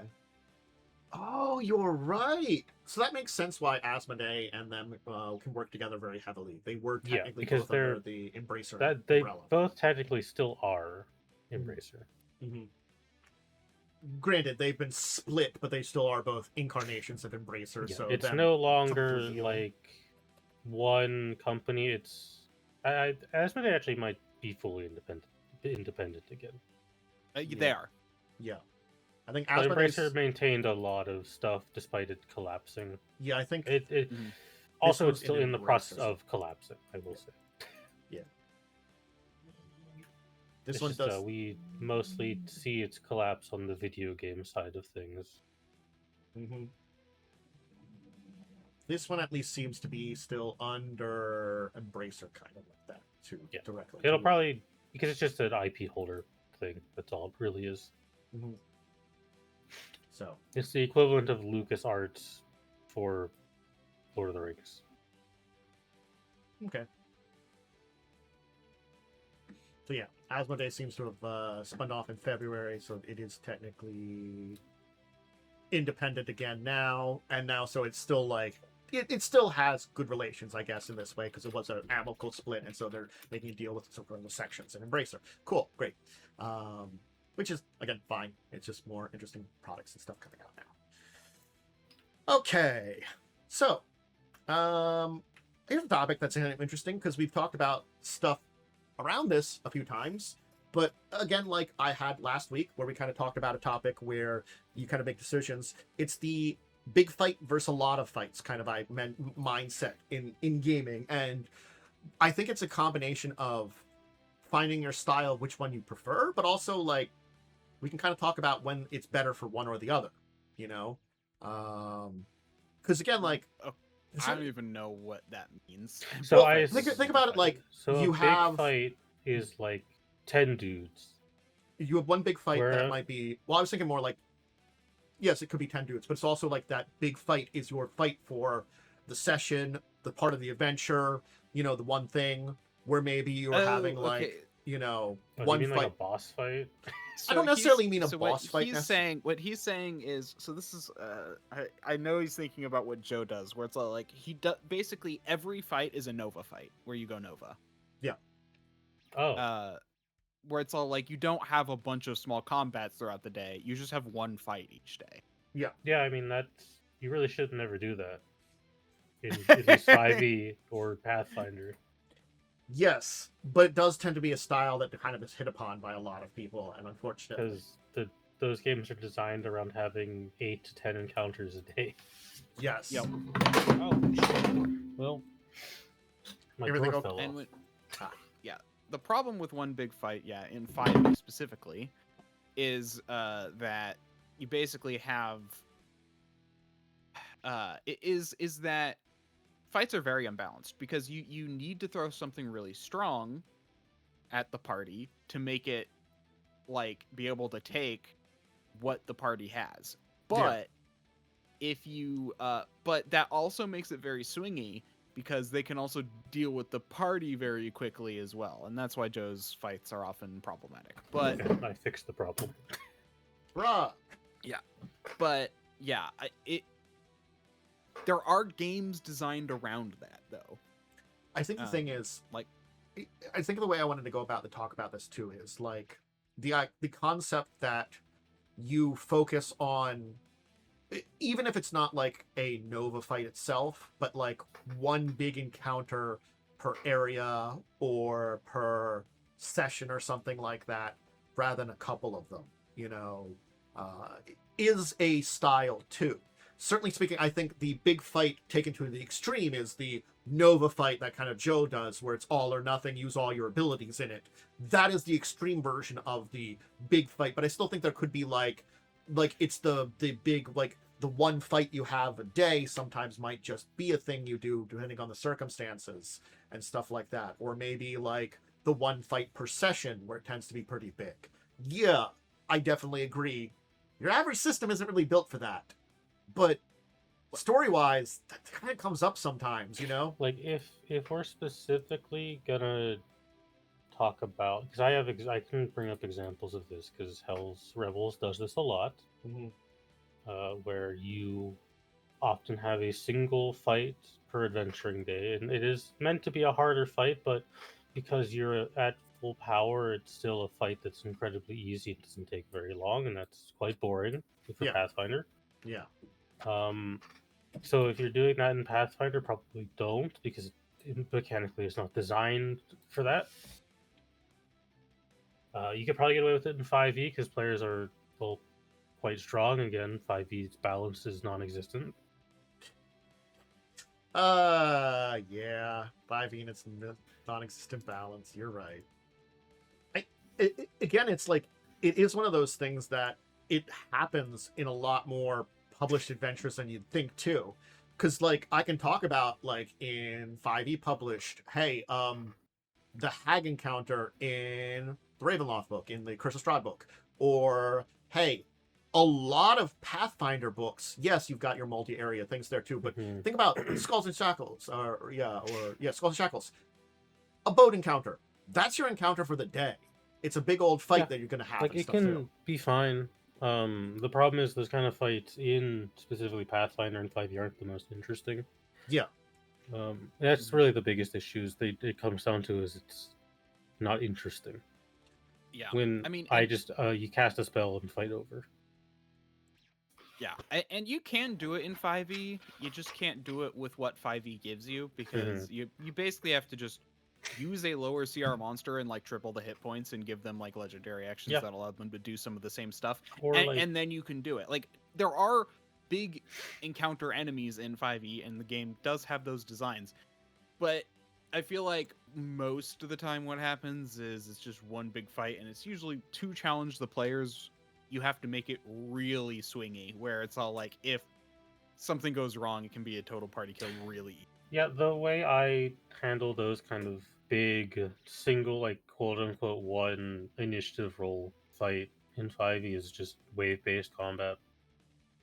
Wave-based combat is a good way of kind of adapting that and stuff too, because then you kind of like split it up into kind of...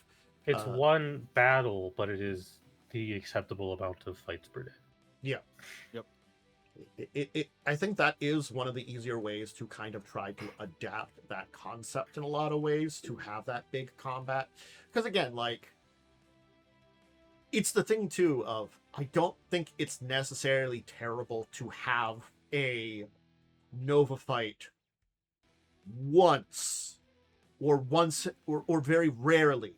Like, if there's a good circumstance for it. That's kind of why, like, I'm not gonna lie, it's one of the things I have a tiring feeling of in Joe's game, because they constantly happen.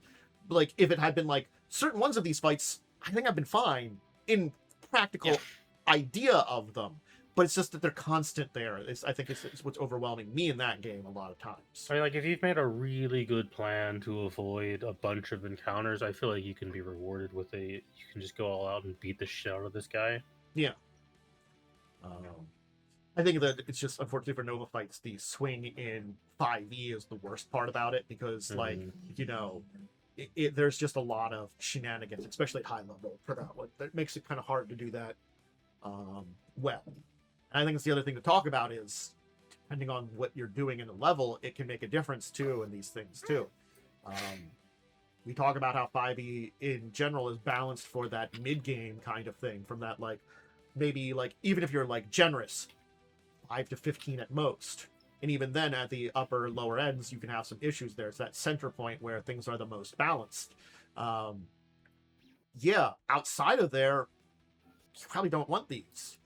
But it's also... that's when multi-fights can be a slog, because it depends on the circumstances, too.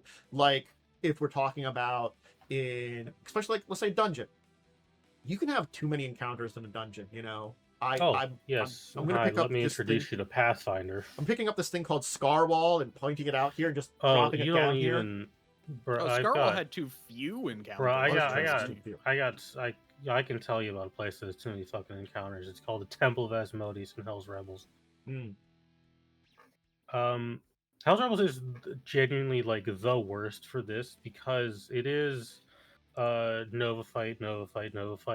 Book 4 rolls around Mega Dungeon. Yep. There were basically no dungeons in Hell's Rebels until now. Jeez. That definitely screams problem with that one there, in a lot of ways. It's like, oh, good, great. We got that. And that's when you find out your sorcerer hasn't been buying magic items. Yeah, because I think that's the difference too, is like, you don't always realize how well you're... I think that's the other thing too is, as I said, that rare or story-wise or understood Nova fight works in general because you're supposed to go all out. You're supposed to use everything. But when you're going all out, sometimes you don't notice problems with character builds or balance or stuff like that. It's little fights that can give you ideas about where things need to be. Like, maybe I got to give some more equipment to my players. Maybe I have to, like, talk to someone about, like, something with the character that seems not to be working or stuff like that. It's testing grounds a lot of times, too, to make sure, the game side of things keeps working in a lot of ways. I actually just thought of a decent way to do Nova fights, boss phases. Have like 3 boss phases. That's another good way to do it. Yeah. Because then you can do like 3 big fights, but they're like, they're all boss monsters. So it's like technically still one fight. Yeah. The enemy gets killed, its dark pack activates and it transforms into some monster, or maybe, it frees the enemy that it was trying to summon by accident, or, maybe it rises as undead all of a sudden or something like that, and then you have to fight it again. There's a lot of, like, different directions you can do with the phases and stuff, too. That, yes, there's always the video game side of, like, phases of something, but... Yeah, it's very video gamey, but let's be real, 5e... as an example, is already a very video gamey system. But there are also, like, a lot of, like, story-wise reasons you can kind of put for things happen anyway, It's not outside the realm of possibility just for a pretty easy, this is why it's happening, reason to occur, and to kind of add into the story. So I think that's the thing about when we talk about the side on the big fight. As I said, like, yes, Nova's the extreme advantage, but example of that. But there is, like, different levels of you got the one big fight. Yeah. Now, when it comes to and I want to say there are games built around, like, one big fight. Like, I don't know, does Monster Hunter have an RPG? It does not, but I'm probably should at this point. Well, no, Monster Hunter didn't become super popular in the West until the last, like, 5 years. I could expect one come out pretty soon, and that would be like a big monster fight, like a Monster Hunter Hunt or something. But I know of one called Cottages and Cerberuses. This is like one of the hardest names to name. It's like, but anyway, and that one's all about, like, fighting one big monster. Like, the whole idea is you fight one big monster, and then you basically have a base that you build up. That's the cottage part, and then the Cerberus's part is you build up, you fight monsters. So makes sense. I mean, if we want to get technical, Shadowrun is that one big fight because you do one combat and you have to sleep for 3 weeks. Shadowrun is definitely one of those ones that's a very interesting system because it's like it is a very combat heavy system, but it's also a system that doesn't want combat, and it's like it's such a weird designed around avoiding combat, or if you have to do a combat, doing everything to make sure you, like, have it fully in your favor. Yeah, blitzkrieging in it too a lot of ways. It's definitely a really interesting system in that way, and I'm not gonna lie, this has been the most successful game of Shadowrun I've run in a long time. I mean, I've been in a Shadowrun game that had plenty of combat. The combat rolls out fine. It's just the system is designed around you stacking your deck. Yeah. More than the other guy has. Yeah. And I feel like a fight in Shadowrun should never be fair. I feel like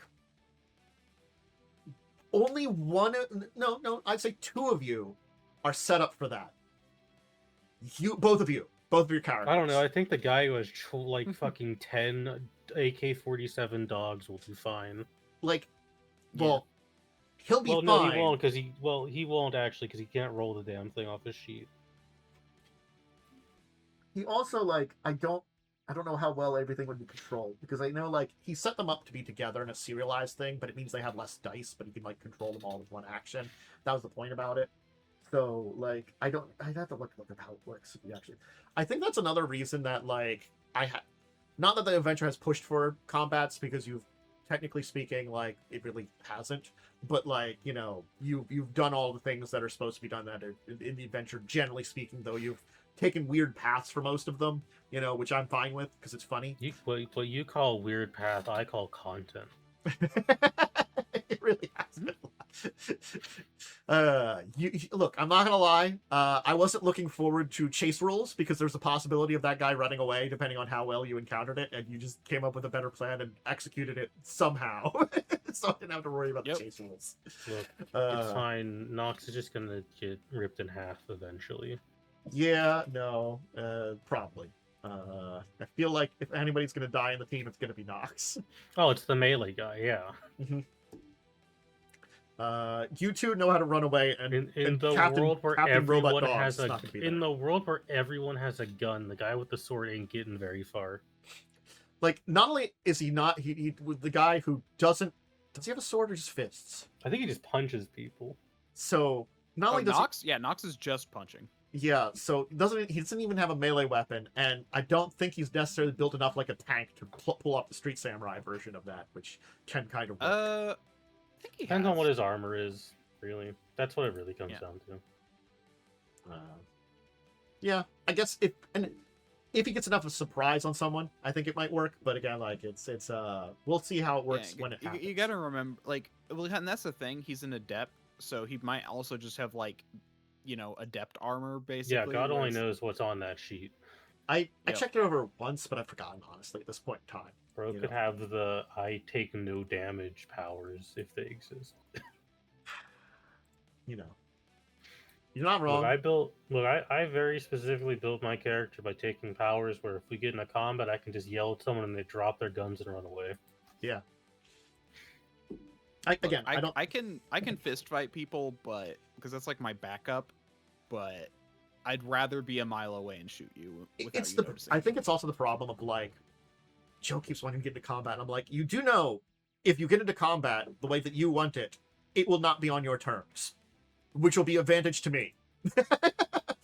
Look, just blow the fan up. Yeah. If you want to get into combat, actually, that's actually a very good point. Like, because with the fact that that is the one downside to having a horde of dogs is that there's no way to surprise someone with that. No, there isn't. They're gonna see the dogs coming. Yeah. And you also have to drive up in a van, which is another part. And then release the dogs. Yeah. I'm not gonna lie. We'll see how... I can see why this character was designed off of a forum, and it was totally built in a vacuum for mechanical purposes only. Yeah. Again, because I can see it, but it's like if you really think about it, it's like, okay, this is gonna work great. I question a lot, but yeah. So that's the thing is again asking what the system kind of calls for when it comes to combats and stuff too, and that's important about it. But I think for like when we talk about like the multi-fight, the multiple fights where you have a couple of different fights and stuff too, like dungeons probably are most likely. Just that's a challenge finding the right amount of encounters and non-encounters and stuff like that for a dungeon. It has to feel like there are things there for a reason. I think is important too, because like just taking a step back. Sorry, Joe, I'm going to use you again. I'm sure there's very good reasons that your weird base of operations had all those weird monsters in there. I don't know what they were. Because all those fights sounded like they were like high level, like challenge rating 15 fights. From what I've heard of this, it did sound like Joe looked up, give me appropriate CR level monsters for this party. They were like werewolves, druid or dryad or whatever. Like it was just a bunch of it was just a bunch of appropriate leveled humanoid monsters. That's all it was. Yeah. And by humanoid, I don't mean humanoids. I mean human-shaped. Yeah, I looks just... like a guy. Yeah, like... I'm sorry? Werewolf would count. I just look at that and I just, like, shake my head a little bit, too, because I don't think that's a very good way of doing that, too. I'm gonna say, like, you have to ask the question of... appropriate challenge, yes, that's important about the entire things, too. But also, like, why would these things be here at that reason? Like, I'm not gonna lie. Okay. We're pretty high level, and I'm sure there are high level things, and there's probably some good reasons to have high level things in this area. But in a place that was a big fortress on the outside, having this high level difficulty things, it feels like maybe like one of our level would be Yeah. appropriate. Or like I mean, again, what level are you guys? Want to say 13? I'm gonna look that up because I can open up the game and look that up. I could too. Because I'm gonna open it tomorrow too because we're having a game tomorrow. Hi, traveling. What level am I? Launch game. Oh, well, 20 send me. Oh, Roll20 is like you sign in again. No. Yeah, no. Let's- If it had a site update, it'll be why. Oh, that's what causes it. I was wondering Yes. because it always feels so random. Anytime they do a some kind of server update. Oh my god! I forgot he's got goddamn music. It started playing right away and loudly. Sorry, mute that shit immediately. I mute his tab. I'm sorry. I don't mind the music. Like I have the music in Roll20, but I don't have my say you own guys have to goddamn listen music. to that.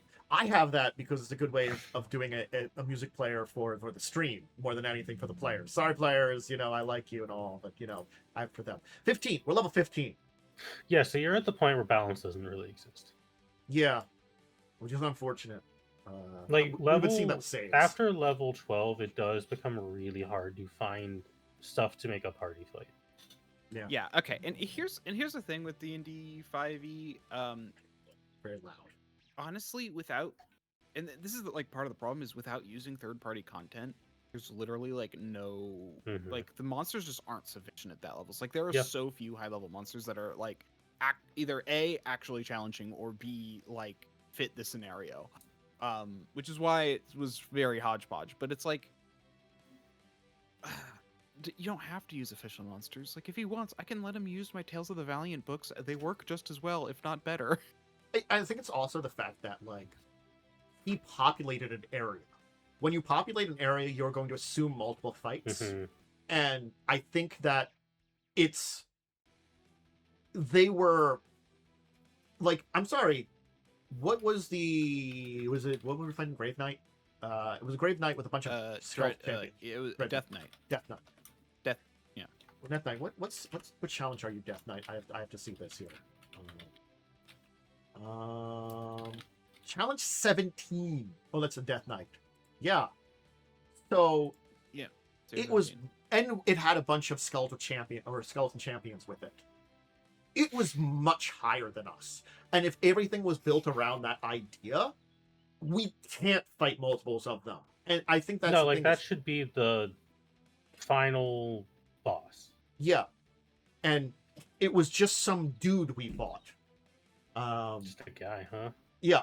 So like if he had put a lot of them that were all 15, that the entire challenges were 15, or maybe even 16, I would understand it. But it was a 17 with minions, Like when I design my encounters, I will like if I'm doing a dungeon, I will like just put a rube in there that's full of like stuff that's below what you're supposed to be fighting, just because if it gets a hit and cool, it's a resource raid. If not, it makes you feel cool. I think what I'm trying to get with this example is you have to like make sure you're planning, especially if you're putting multiple things in an area, that your PCs will encounter multiple things.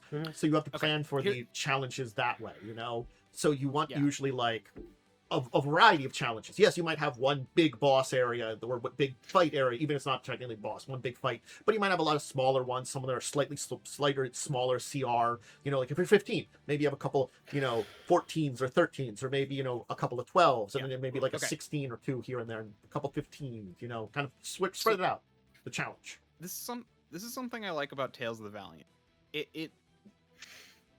Well, first off, Tales of the Valiant doesn't actually give you a number of fights in the day. I'm kind of disappointed by that. I wish it did, but its CR calculator is a lot more nuanced, and honestly, its monsters are a lot more balanced. In part because it separates Constitution from Health, which is kind of required. I've realized for 5e, because otherwise, anything that's a Constitution save is basically pointless. Like. It's like, oh, yes, this spell uses, like, a Constitution save. I'm not picking that anymore. Because we're at the point where everything has proficiency in Constitution saves on top of a 10 Constitution. where was I going with this?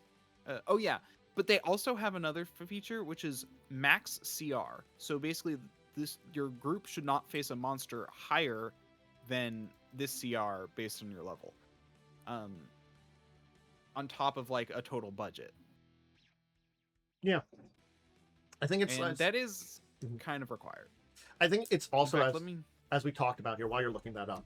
You know, we talked about TUI where they're accounting for a lot more battles in a day, but usually they're saying like, you know, they give you an idea of how many battles and what kind of challenge each of those battles should generally be at.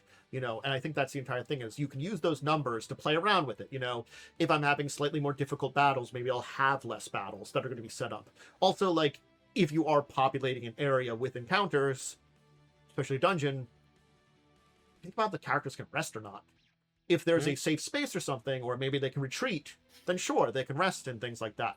Maybe like, you know, and certainly speaking, you could always have like, maybe if they go rest, some things will repopulate, some things might not. They might have to reface some challenges or something too, like that. There's that the cutoff of it, especially if they would fully retreat, you know, rest and stuff like that. The thing that gets ignored with 5th edition a lot is that it is designed around you taking 2 short rests every day. Yeah.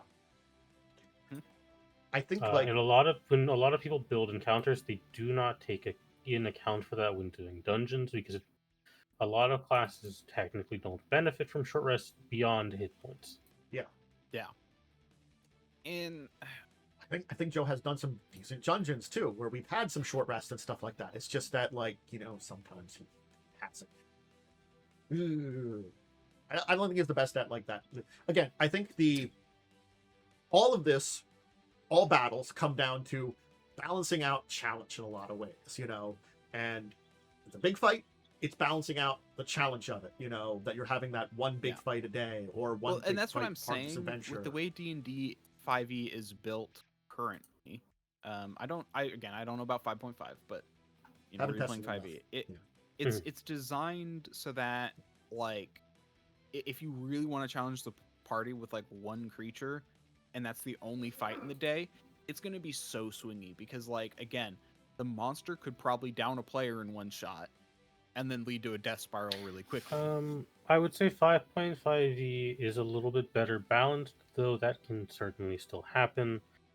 But players have a lot more options to like heal themselves. Healing in general is just a lot better in 5.5. Monsters are a little bit better balanced. It's just like they actually took the time to look at stuff for a lower level and be like, let's not have a level 1 adventure where you fight a CR2 bugbear. Yep, the bugbear, you know. Again, that's definitely monster balancing and stuff like that. And they do balancing a little better. It also helps that I don't ever really use much official monsters. I tend to just make my own, and I have a pretty good grasp on 5e's systems for game balance. So.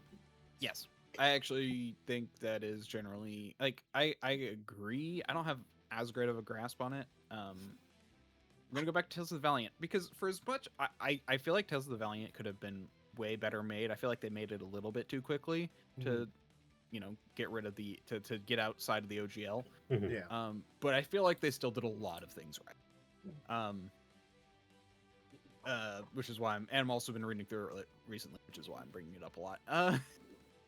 Makes sense then. But like by separating out, and this is something that I find interesting, by separating out health from stats, they do some really cool things for like making monsters where for example, like if you give the monster regeneration, it says take this many health points off, or like, you know, cut its health points by a quarter or something like that.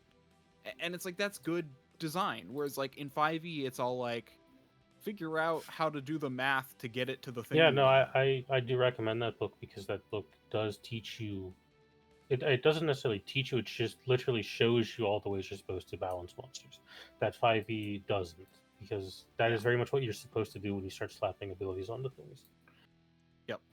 Something we also do in our 5e games for our group now is there is no more HP rolling. You just get your max HP die per level. Max might be the way to do it then. You know, I was always doing like the median which they gave you, you know, if you took the average and stuff like that. But max might be the way to go, unfortunately, with how things can be It swinging. lets you do harder fights as a Mhm. DM, and it lets your players be a little more risky. Mm. Yeah, that makes sense then. It's just unfortunate things that like you learn with these systems too, and I think that's Yeah, a big part about this is you like gotta understand the system a I little don't bit expect at least. a new person going into 5e to know all of these things because this person does not have the 10 years of experience of ripping 5e to its bare bones and looking at every piece. Yeah, Yep. like I can kind of say like I did a lot of that stuff in Pathfinder 1. Now I'm not going to say I'm going to be perfect when it comes to creating creatures in Pathfinder Look, 1. we still joke about the time you replaced a bunch of enemies in a ship battle with shadows. Yes, Or the 20 Cyclopses that were unfortunately, due to someone's actions, cough cough river rolled into one of the ship. those were That actually was in the book, so I yeah, didn't that was change that. someone's no, that was River's fault. Like I've certainly made some choices, like, you know, big encounter battles are harder to balance. Like, but I'm saying like if I'm playing Yes. around with the creature stats, you know, and affecting that, I generally have an idea about like, you know, CR. Yeah, Though no, you again, generally do. sometimes Mhm. I will admit in monster creation, I have done some things where I've combined certain abilities that I didn't realize would synergize as well as they do, and then afterwards I'm like, oh, I've created some kind of monster that's much higher CR than I Yeah. thought it would be. I just No, Chad, you synergized should it. 100%. You should go and watch the Skulls and Shackles game because it is so funny. A lot of stuff happened in that game, which are It's just so stupid. The one time I do, because I think generally you make your monsters pretty well when you do customize them. The only time I think you messed up really was when you gave that fish guy Die Hard. yeah. I think No. that was the biggest issue I've ever encountered in your games. That wasn't player fault or I swap monsters out because these monsters boring. Oh no, I didn't read the monster too closely. Yeah, it was just playing around with some things and trying to like, because again, like it was, I there was little points I had to like adapt the adventure a little bit too, so I couldn't. Again, this is older Pathfinder in pretty much anything from first edition. You got to take a look at it. You got to work on adapt some things because some of the books are written pretty decently, others not so much. Certain adventures paths are written kind of terribly and generally too. You know, you kind of have to like Yes. so if you're ever gonna run like especially an old adventure path, read through the entire adventure path first to get an idea of the entire story, so you can know when to like to fix points in time in the overall story, and then you can take a look at the individual stories to like, you know, figure out where you might have to fix goddamn stuff. um, we kind of talk about how with both they're like, you know, Karen Crown does a decent job, but there's definitely some things that have to be done there. Oh no, not Karen Crown, I mean Crimson Throne, that one has some things that does a decent job for most part, in story beats and stuff like that. Needs some work. Carrying Crown is an abysmal mess. It really needs a lot of work, you know, things like that. The original book, Rise of the Rune Lords, I can kind of point at that one and say, like, doesn't need a lot of work story wise because it's not Yeah. a really deep story in a lot of ways. Yeah. It's sort of like In a a lot story of happens towards the in a end. lot of ways, the older an adventure is in Pathfinder, the more you can easily edit it. Yeah. Uh, the newer ones require Mm-hmm. A work little in more, different ways. just because there's also just more stuff. Yeah. But Yeah, but as far as the other side of this, a lot of smaller battles, like yeah. you honestly need to be on top of your players. Mhm. This is because the reason people I feel like don't like running multiple fights is because they feel like their players just take forever and like adding one fight in makes the game take super long. Something And I try to do as DM is, and I picked this up from Critical Role, quite honestly, is if I will like be like, okay, I'll use River. River, it's your turn. Lightning, you're up next. Kind of Yep. deal. No, Right? that's what you're supposed to do, and that helps a lot. Yeah. And that's actually one of the biggest things. There are other things you can do. Making, if you're playing in person, like actually putting like little cards out to show the initiative order is important. Yep. Because people need to be able to see the order.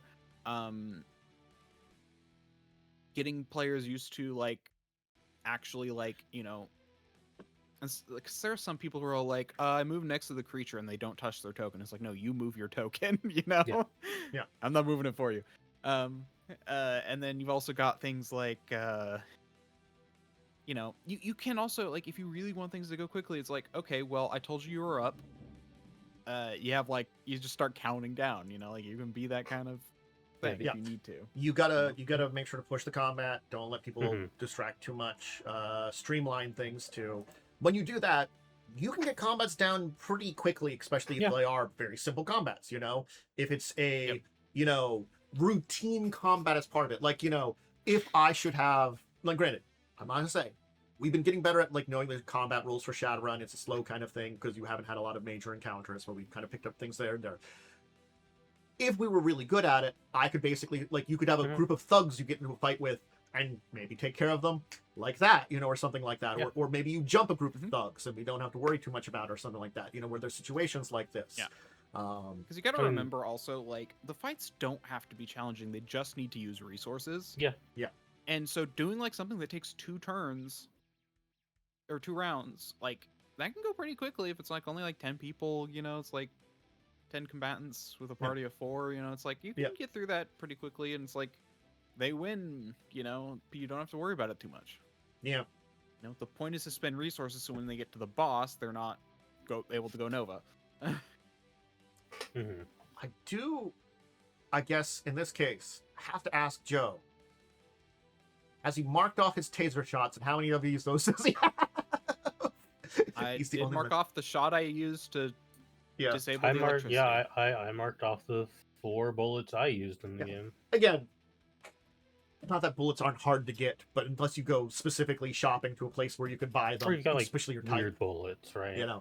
you do have a limited amount in general that you have to remember you have with it, because you can only travel so much too when you're like wandering Mhm. around. So it does make a difference in many ways. Not always. I have mine tracked not on the sheet, off the sheet as my total ammo count and what's in my gun and my 2 spare magazines. Yeah, I think you're tracking resources, especially resources that you can't get through, and stuff like that. And I used dungeons as a good example of multiple fights.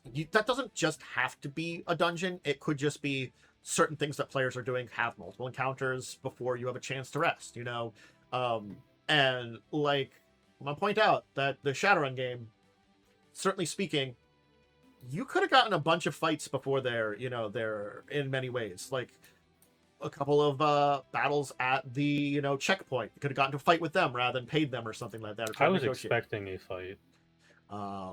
Either way, I rolled super well though, so it's fine. Yeah. That's why I said I'd point my gun at the door, because as soon as if it would have gotten to the point of someone opens it, I'm shooting them immediately. Yep. There could have been multiple fights around the actual fights around the brothel and stuff too. These are things that could have definitely happened in many ways, just depending on your choices and how things go. That's kind of what it boils down to in a lot of ways sometimes. But again, that's one of those things, is it's just the circumstances. You don't have a time to relax and rest, so you're going to get encounters, and you might use resources or stuff that will you have a chance to replace, or will you have a chance to heal all those wounds? Not necessarily. And I think that's also comes down to, in a lot of things like Pathfinder and D&D, you need those chances and stuff with your characters to recover those wounds if you have them and stuff like that. And if you don't have those chances, you got to push on and stuff too. It's like, how many times can you take that short rest? Well, only 2 in a day. It's still like an hour you're waiting around. Yeah. You might not have that. That's why you only get 2 of those. Yeah. Traditionally. Yeah. And if you don't have that, no matter what you're doing, you might have a couple encounters in between there before you even get that first short rest or stuff like that. So it's timing, and a lot of these things do come up when it comes to figuring these out. It's all a bit of numbers game to track too, but I think it's the thing of, it does tend to be a little bit more impactful to save those bigger battles for special circumstances, I think is what it is. So that Mhm. that idea of the big fight, regardless if it's a boss fight or like a big story fight, it's a little better at those points in times, you know. If it's the even if it's not a true boss, if it's the culmination of the hardest creature in a cave that you're facing out, that you were exploring for some kind of treasure, or you know, it's the commander of a group of enemies. You know, is he like a true villain? No, he's just some guy in charge of things, but maybe he's the enemy you got to defeat to like finish off this thing or to break the morale, you know, things like that, where it's this like it's more mini boss, but you know, still like or it's a a group of individuals that are like, you know, the ultimate people you've been hunting down, you got to go fight them. There's not one boss in there, but it's the culmination fight in a lot of ways, I think, is that, which can be a boss fight, can be a mini boss fight, but that culmination fight is very good for those big fights that you have, that like the places where maybe you can save some resources for, or maybe you're going Nova for, but again, that Nova, if you're planning for it, that makes sense there too. I feel like Nova fights, when they are at the behest of the PCs, are better than if it's just one that you force on the PCs a lot of ways, you know? So, though again, there was like, at least I do recall in our adventures in a Sky City where it was an unplanned Nova fight because you guys pushed into it in a way. Was that who attacked the lava elementals? In what game was this? Oh, in yeah. In Well, we Fallout all as well. agreed to. I was the one who was saying it would probably be fine. You're like, Joe, you looked at them. let and me you're put like, it this way: me and Joe was fully against it, which is why he's like, "I told you so, I told you so," for like for a whole 2 Nice. sessions afterwards. That's not infuriating. Uh-huh. But Jesse was on the fence. He was all like, I could go either way. And honestly, it was more, the main reason I wanted to do it was honestly just because I do like fighting in games, and we hadn't fought for like 4 sessions at that point. Fighting makes for good content. yeah, it was just like this thing of like, I tried to put some more combats in there, but it was like a story pace where you went to where there was a lot less chance of combat too. Like, as I said, You could have thrown in like some kind of undead guardian or some kind of construct or something. I did try to fit with the constructs there too, so I did try to add a few things in here and there. Too. Yeah. I did try. I just wasn't expect you. I had a different fight planned around there. I wasn't expecting this one to be the fight you take. Yeah. Basically, they were meant to be not a direct fight, to be kind of like watching over you and to kind of be a threat. Yeah. You know, they weren't instantly aggressive. Mm-hmm. I just didn't realize how bad our team was against fire elementals specifically. Like, we just had, no one had any fire resistance. A lot of us had fire damaging attacks. So yeah. I kind of equate it to another kind of encounter I remember. There was if you ever fought in the Curse of Strahd campaign in the Golden Temple, there's a golem that just sits in a place where if you don't bother it, it doesn't do anything. Now, granted, it guards a thing you might want to get into, but that's the thing, is it's non-aggressive unless you make it a problem. And even then, it's pretty bitchy to fight because the goddamn golem. I don't blame you for that fight being nearly deadly, because like I said, it was more because we just really didn't have the tools to fight fire creatures, and we didn't realize that. Like, I didn't realize that. Well, I'm kind of using it as that example of like, sometimes you set things up too that are not necessarily meant to be combat encounters, and like threats that are not meant to be combat, and then they can become that way.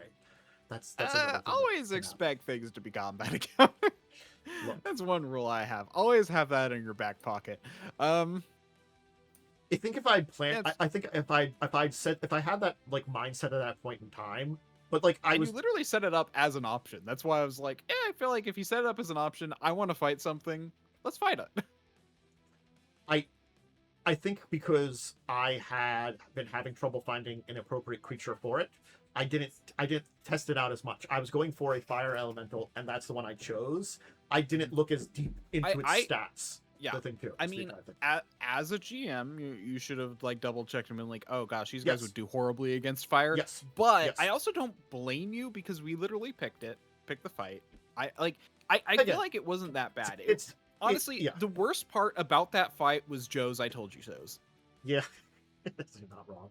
Because he's the one who's been making us avoid every single combat encounter up to that point. Like there were more options, but they were all very much just maybes.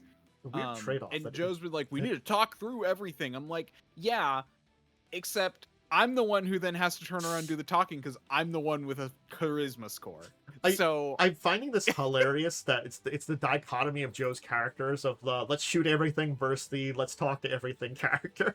Look, this is why, as Naomi, sometimes I choose to sit out of encounters. Because I don't want to talk all the time. Yeah. Yeah. And that's kind of the thing where it's feels all like, unfair if I'm doing all the work. Like this happened a lot in that game where it's like Joe would start and being like, "Hey, we need to convince them," and it's all like, "Oh, I don't have skills. Hey, you rodent, step in." And it's like, thanks. Hey, rat, go do the thing. Do the thing. Do the thing, buddy. It was very much. And then we just automatically succeed, and I never had to roll any social checks. But anyway, that's a different problem. That was me. That was me Nice. forgetting to put numbers to discussions a lot of times in that one. You gotta be better on your toes with that one. Yeah, no. That and loot, I feel like, are the two issues. Yeah, those are the two that I'm bad about. Like, it's sometimes I have to add extra checks in, and sometimes I have to add extra loots in. Like, I'm not necessarily saying I'm not sometimes bad at adding extra encounters in sometimes when you need them to. Like, it's a lot of things like that of like figuring out like the like pacing, that's the thing. pacing, monotony pacing. I think that's another thing about multiple apps. Pacing with them. Haha. Yes. Yes. So what's it back to there? The original discussion. Just, me pacing stuff in general sometimes is not always good. I'm getting better at it in certain aspects of it. But like it's I'm just trying to think.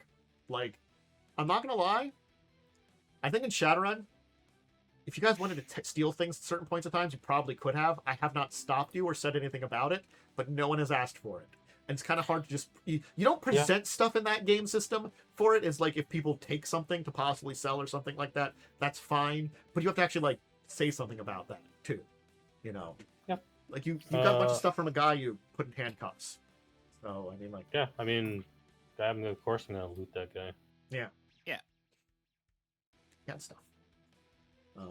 Yeah, I mean, like, I do agree. Like, up until now, we haven't had a reason to, like, steal off things. So that's why it's like, yeah, this guy's the only one we're like, yeah, well, we'll take from this guy. Yeah. I mean, you got to remember. So what am I gonna do with, like, my 20th AK-97? Honestly, I feel like the person who should get the stealth suit is, I feel like we should definitely give that to, like, we should resize that and give it to the monkey, Alucard. He would benefit the most from it. Because he has a decent stealth, and I think I also have a decent stealth, but... I think we all have a decent stealth, but I just feel like, as far as it goes, he's the one, it's the only thing he can do outside of sitting in a pod. Yeah, outside of sitting in a pod, stealth is the one thing you can do well, which is why I think Look, I'm not gonna lie, like, it's the thing that I am a little bit annoyed about, because I think I specifically told him he was not gonna be in his vehicle the entire time, and he wants to be in his vehicle the entire time. Probably wants to just live in his pod. He doesn't want to touch grass. Yeah, I understand. The Shadowrun world is a wicked world with a lot of terrible things. We've seen that already, half the city, probably a third of the city here is kind of just dicks. At least the people in charge. 5 sneak. That's not bad. So, yeah, I think it's the depending on the type of combat encounter you want to use. It's up to you which direction you want to go with them. It's just you have to understand both types of encounters, whether you're going for smaller single battles or multiple battles, and then balance them appropriately to your characters, the game system, and to your game. Yeah, and to your game specifically, too. As I say, as someone that's had made terrible choices as to why there's encounters in places, at least attempt to come up with a reason behind them. Look, Yeah. I am infamous for having a dungeon where there was a guy in a closet, and there's the joke if it must have been the bathroom or something there, because I didn't describe it as anything other than a small closeted 5x5 room, and there was a guy in there. Why was there? I did not come up with a reason at the time. We made jokes about it because I didn't, but he was there. And one other thing I want to say is also recognize what kind of group you have. If you, because that's the thing. Like Joe can go either way, but like I also feel it's like I'm someone who likes exploration and combat. Give me some exploration and combat, you know, and you know, I like other things too. But I'm like, if I go way too long without one of those things, I get bored. You know, it's like, and so that's where it's all like. You gotta know your players and know what to give them too. So it's like That's a very good one too. yeah. And switching things up is a good thing too. Sometimes having a battle hero there, you know, having a little bit of exploration things. I think that's the spice of it. Like, and again, like, yeah. Like, I think I keep trying to convince you to use dungeons. Hey, look, you know, something. Get my exploration fix. something. Do the basically the D&D equivalent of Halo's gameplay loop where you gotta change it every 30 seconds. Yes, having some variety of things is good, you know. And again, like, you have to recognize that, like, adding some, like, even if you're using something pre-made, adding a little bit or like moving things around is a good thing to do too. They make pre-made adventures for very standardized things, you know, and you just have to kind of play around with that and allow options. It's kind of like, as I've said for Shadowrun, they've been off script a lot, you know, and I think that's fine too, because the script is very light and it's sort of like, well, you can go this way or you can do any of these other things over here, you know. Yeah. So I think it's a good place to end for that little bit there, and we can kind of move on to talking about our week then. What we played. We're having Joe's game, I believe, this Sunday. Yes, cool. Yep, great. tomorrow. We didn't have it last week because Jesse couldn't make it. I assume it had something to do with Mother's Day, but I'm not certain. So how'd the Monday, Tuesday kind of things go for you? Monday went well. We landed on super cool undead planet, killed a bunch of undead, and then met a chill vampire guy who was like, damn, dude, I haven't seen people in like 500 years. Let's hang out for a little bit. And it was a nice time. That's fun. I haven't seen people for like 500 years. Nice to meet you. I like that kind of storyline. Fun. How about Tuesday? How'd that go? Tuesday is hell. We are session 3 into Omega Dungeon, and we are about 1/3 done with it. Talking about bad dungeon pacing and too many fights. We we had a super cool fight that took 2 hours because Paizo in their infinite wisdom was like, well, let's put a custom monster that's only ever going to appear here in this room, and it doesn't make any goddamn sense, and it's incredibly annoying. Do you like? What if we just made a Shadow Mastiff, but we made it huge size, and also it has like permanent mischance, and also it's a vampire? That's what they made. Oh, it also doesn't look like a dog; it looks like a dragon. And in its group are 5 blood golems. I don't know why this room exists. All right. It's fucked because if we retreat, guess what? It's a vampire. It's just gonna be in that room again, and we have to fight it again. Sometimes Like, Paizo makes choices. Why did you make this? What is the point? Look, it's the sometimes Paizo makes choices. That's not even the worst part. During that combat, there is a roll the DM does for people in the other room to hear. So it can get a cleric that is high level to reinforce in the middle of that combat. We got lucky, and now we just have to, like, 1v5 a cleric, but that could have been really bad. Look, you know, I don't understand. Paizo's bad at making dungeons. They oftentimes are, unfortunately. I'm mentally fatigued from this dungeon. Paizo makes a lot of And choices. literally, it's the opposite problem of Scarwall, where there was like too many empty rooms. Every room in this dungeon has been a combat. Ooh, yeah. Finding that balance is tough, but when you don't do that balance well at all, yeah. Shame. We had Wednesday. So if you missed Wednesday, I'll kind of summarize what that entire thing was. It was basically the aftermath of the last one. Getting out of the area, arranging for a place to have a bunch of former prostitutes get some freedom. Good for them. And there's another thing I'm forgetting. And I guess, oh yeah, getting the item, which honestly speaking, we looked at it and you just pulled the I will just make this not be an encounter anymore card, which was just fine. I used Edge and rolled, what was it, like 8 successes? Yes. And then, like, just, me rolling for that guy's, like, mind control stuff, like, it was just he tried. Like, he tried to get out of it. Here's the thing. Sure, that worked. I had 2 stun left before I was unconscious. Yeah. No, you used a lot your own health as a resource. So because that's what I like to do. Because otherwise, what's the point? Yeah. No, it wasn't a bad plan. Joe being like, stop pushing yourself. I'm gonna push myself harder now. It was one of those things of you all basically having the success up till there led to that being an option because you had not only captured that guy successfully, you basically at very least had done very well in a lot of ways. Like him being kind of beat up and in not great shape also helped with negotiating with him in the first place to get the basic information to be like we don't want to negotiate anymore, mind control, Yeah. That's like I should have started doing this more, but honestly Joe would have complained a lot.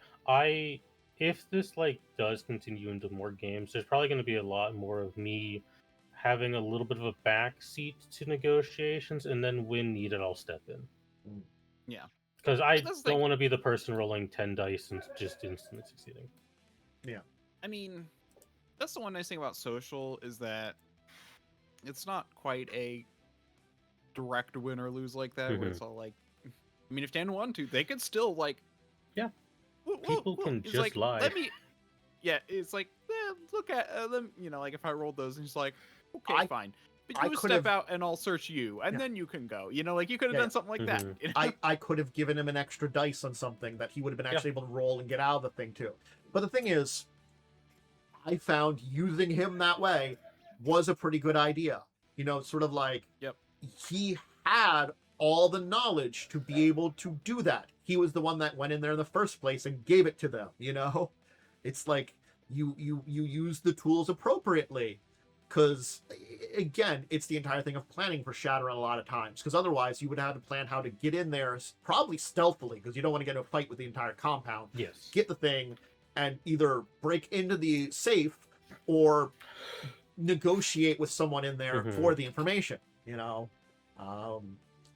impossibilities, but a different kind of challenge in a lot of ways.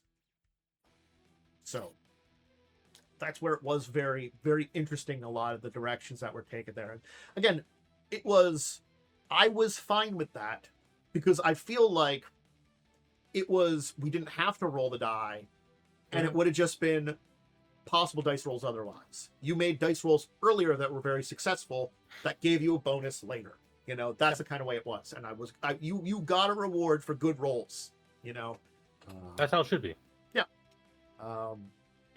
And I think it's definitely like very interesting that way. So you're in very good shape now. We're on to the final kind of part of this entire thing, which technically is kind of divided into because it's the auction and getting out of town. Because I'm not saying that it won't go smoothly and you won't be able to. I'm gonna guess there's probably a cyborg guy who won't be too happy if he doesn't get his map. Look, I'm not going to say it won't be successful. otherwise, but there are chances of things going terribly wrong and you having complications and getting out of the city. You Yep. know. Um, Look, blow the van up.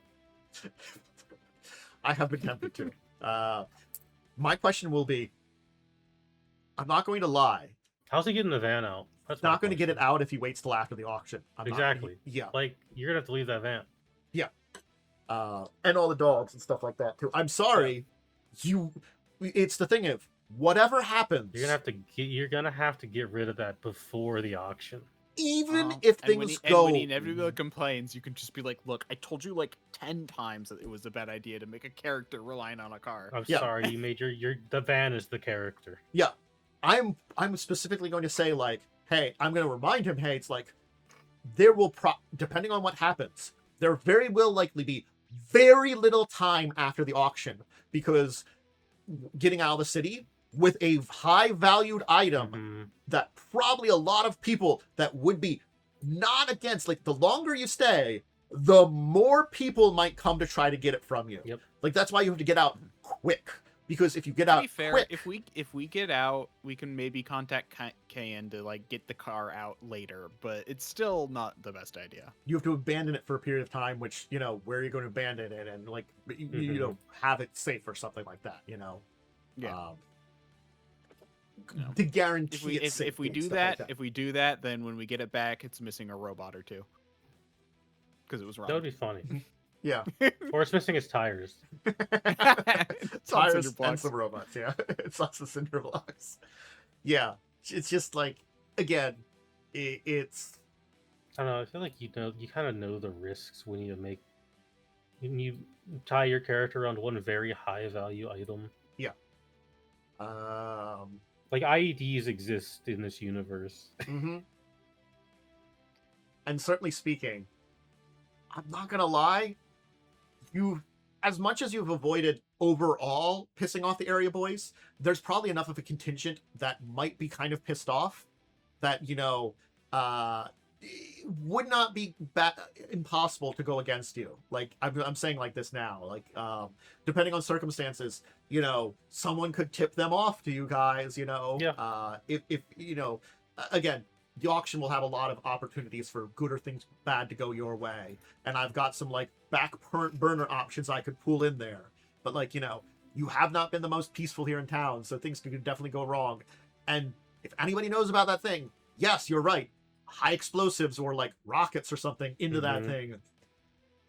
You know. See, that is the biggest flaw with being a stationary character in drones is people can just kind of track the drones back to you. Yeah. So I think it'll be interesting how things go. I have to figure out how a couple of like interesting curveballs that exist now are going to be going into this and how I'm going to use them. I have a few of them that have been set up now. So we'll just have to see how they all go. It'll be fun. Don't worry about it. It won't cause irreparable problems. Never. It'll be fine. Fine. As long as Frosty gives me my damn money back that I had to spend to get that meeting. Right. She's at least theoretically good for it because, you know, she does actually have money herself. So, and in general is probably one of the better people in the Shadowrun world, you know? Yeah. She's a bit weird, but you know. I kind of put her at that, like, if you're gonna describe her in like Bit of a freak. D&D terms, she'd probably be like chaotic good or something, you know? Yeah. Yeah. Look, I have a lot of experience with her. She lectured the shit out of my character for blowing up a dragon artifact. God damn it! Don't blow that up. That was important. It was for the greater good. It was cool. It made that gang hideout make a really big boom. Who cares if it pissed off a bunch of spirits? That's not my problem. I can't see them, so they don't exist. I like this how that would have gone for that character there. That sounds like another fun one. Look, don't let me play a troll ever again. I'm just stupid. Trolls are fun. Anybody do anything We do need a car chase though. We do need a car chase. That would be very fun. I'm not gonna lie. There's a good possibility that's going to involve the entire thing. You know. We need a car chase. We need a shootout of some kind. When you away adventure, you came over and said hi when I went back. I don't know. I think a shootout could my be chest. fun because or you could just shoot the driver of a truck and then they explode. Yep. So silly. So silly. Don't you leap off. I sense. I do have a few armor-piercing rounds, I think, so I could just shoot through the car. God damn it. I got clawed a little bit there. Went all weird. Anyone do anything want to do anything the rest of the week since Sanchez is busy? Sorry, I was trying to say that, but I got distracted by Kat, who's trying to trying to pick her up, and then she was trying to all claw. She's like, I kind of want to pick up, but I don't. Being a little shit. Yeah, Thursday, Friday. Anything that was No, I mostly just chilled out and recovered from work. And I didn't have today because I think we're off this week and next week because players had other plans. And the GM didn't work. I think it was only one person each week, but the GM was just all like, we're in between kind of plots a little bit. Might as well just, don't want people missing for the starts of plots, Yeah. Makes sense then. Yeah. So I guess that was our week that we had. Thank you for the horrific wounds, Kat. I love you, but you're so squirmy, unlike your sister. Guess we'll finish up for today. Now that I've got cat wounds, I want to go get dinner. Fair.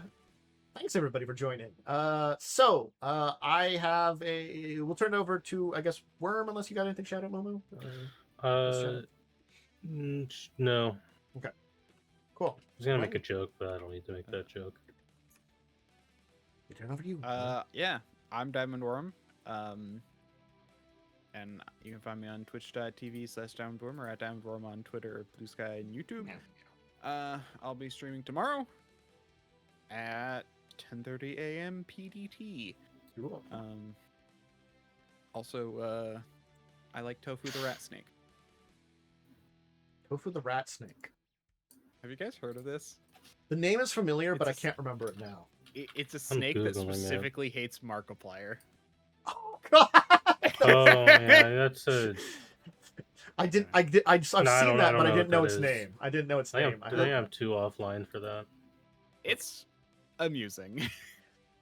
I'm weirdly that kind of semi-area. The owner has been testing it out on a whole bunch of things, being like, and it just seems to only hate Markiplier. That's such a weird thing. And they have no idea why. I do find that entertaining though. Anyway, I was just thinking about that for some random reason, so I thought I'd share. Acceptable. But yeah, myself, hey, I'll keep people informed about the schedule for next week. I want to take a few extra days off next week to catch up on some things. I realized that I had had some things piled up in the real world that, other than streaming and content creation, that I need to really get done. So I'll figure out my schedule for when I'm taking off. We'll still have the normal group things like Frost Job and Friday with Friends and stuff like this in this show. But I might, record a few less episodes of, tabletop and do things like that. So I'll let people know that schedule. I'll figure that out, so I can kind of catch up on some important stuff so that it will probably help overall. It's that entire thing of True. I have a bunch of different obligations beyond just, the online stuff. And, sometimes you have to do some things like grass touching and, everyone should touch grass at least once a day. Yeah. I mean, I get close to grass. Please go outside. I probably should actually touch it, but I do go outside at least once a day. Get some sunlight. Yeah. I go for a walk every morning. Get plenty of water. I do have to get back into getting some walks and stuff too. That I do think I need to get back into. It's a nice season to do that at very least. So finally getting warm out. But anyway, yep. So I'll figure that out and let people know my schedule by Monday. So I'll figure out the weekly schedule and how, what I'm doing and what I'm not doing. So, but expect at very least the next time will be on Wednesday evening. If I don't do anything before then, I don't know yet. I'll figure it out. Let people know. All right, everybody. So that's the next thing, and expect us back next week. I'll be here. Hopefully, these folks will be here. Thank you again for both joining me, and everybody have a great rest of your weekend. Until next time, I say goodbye, farewell.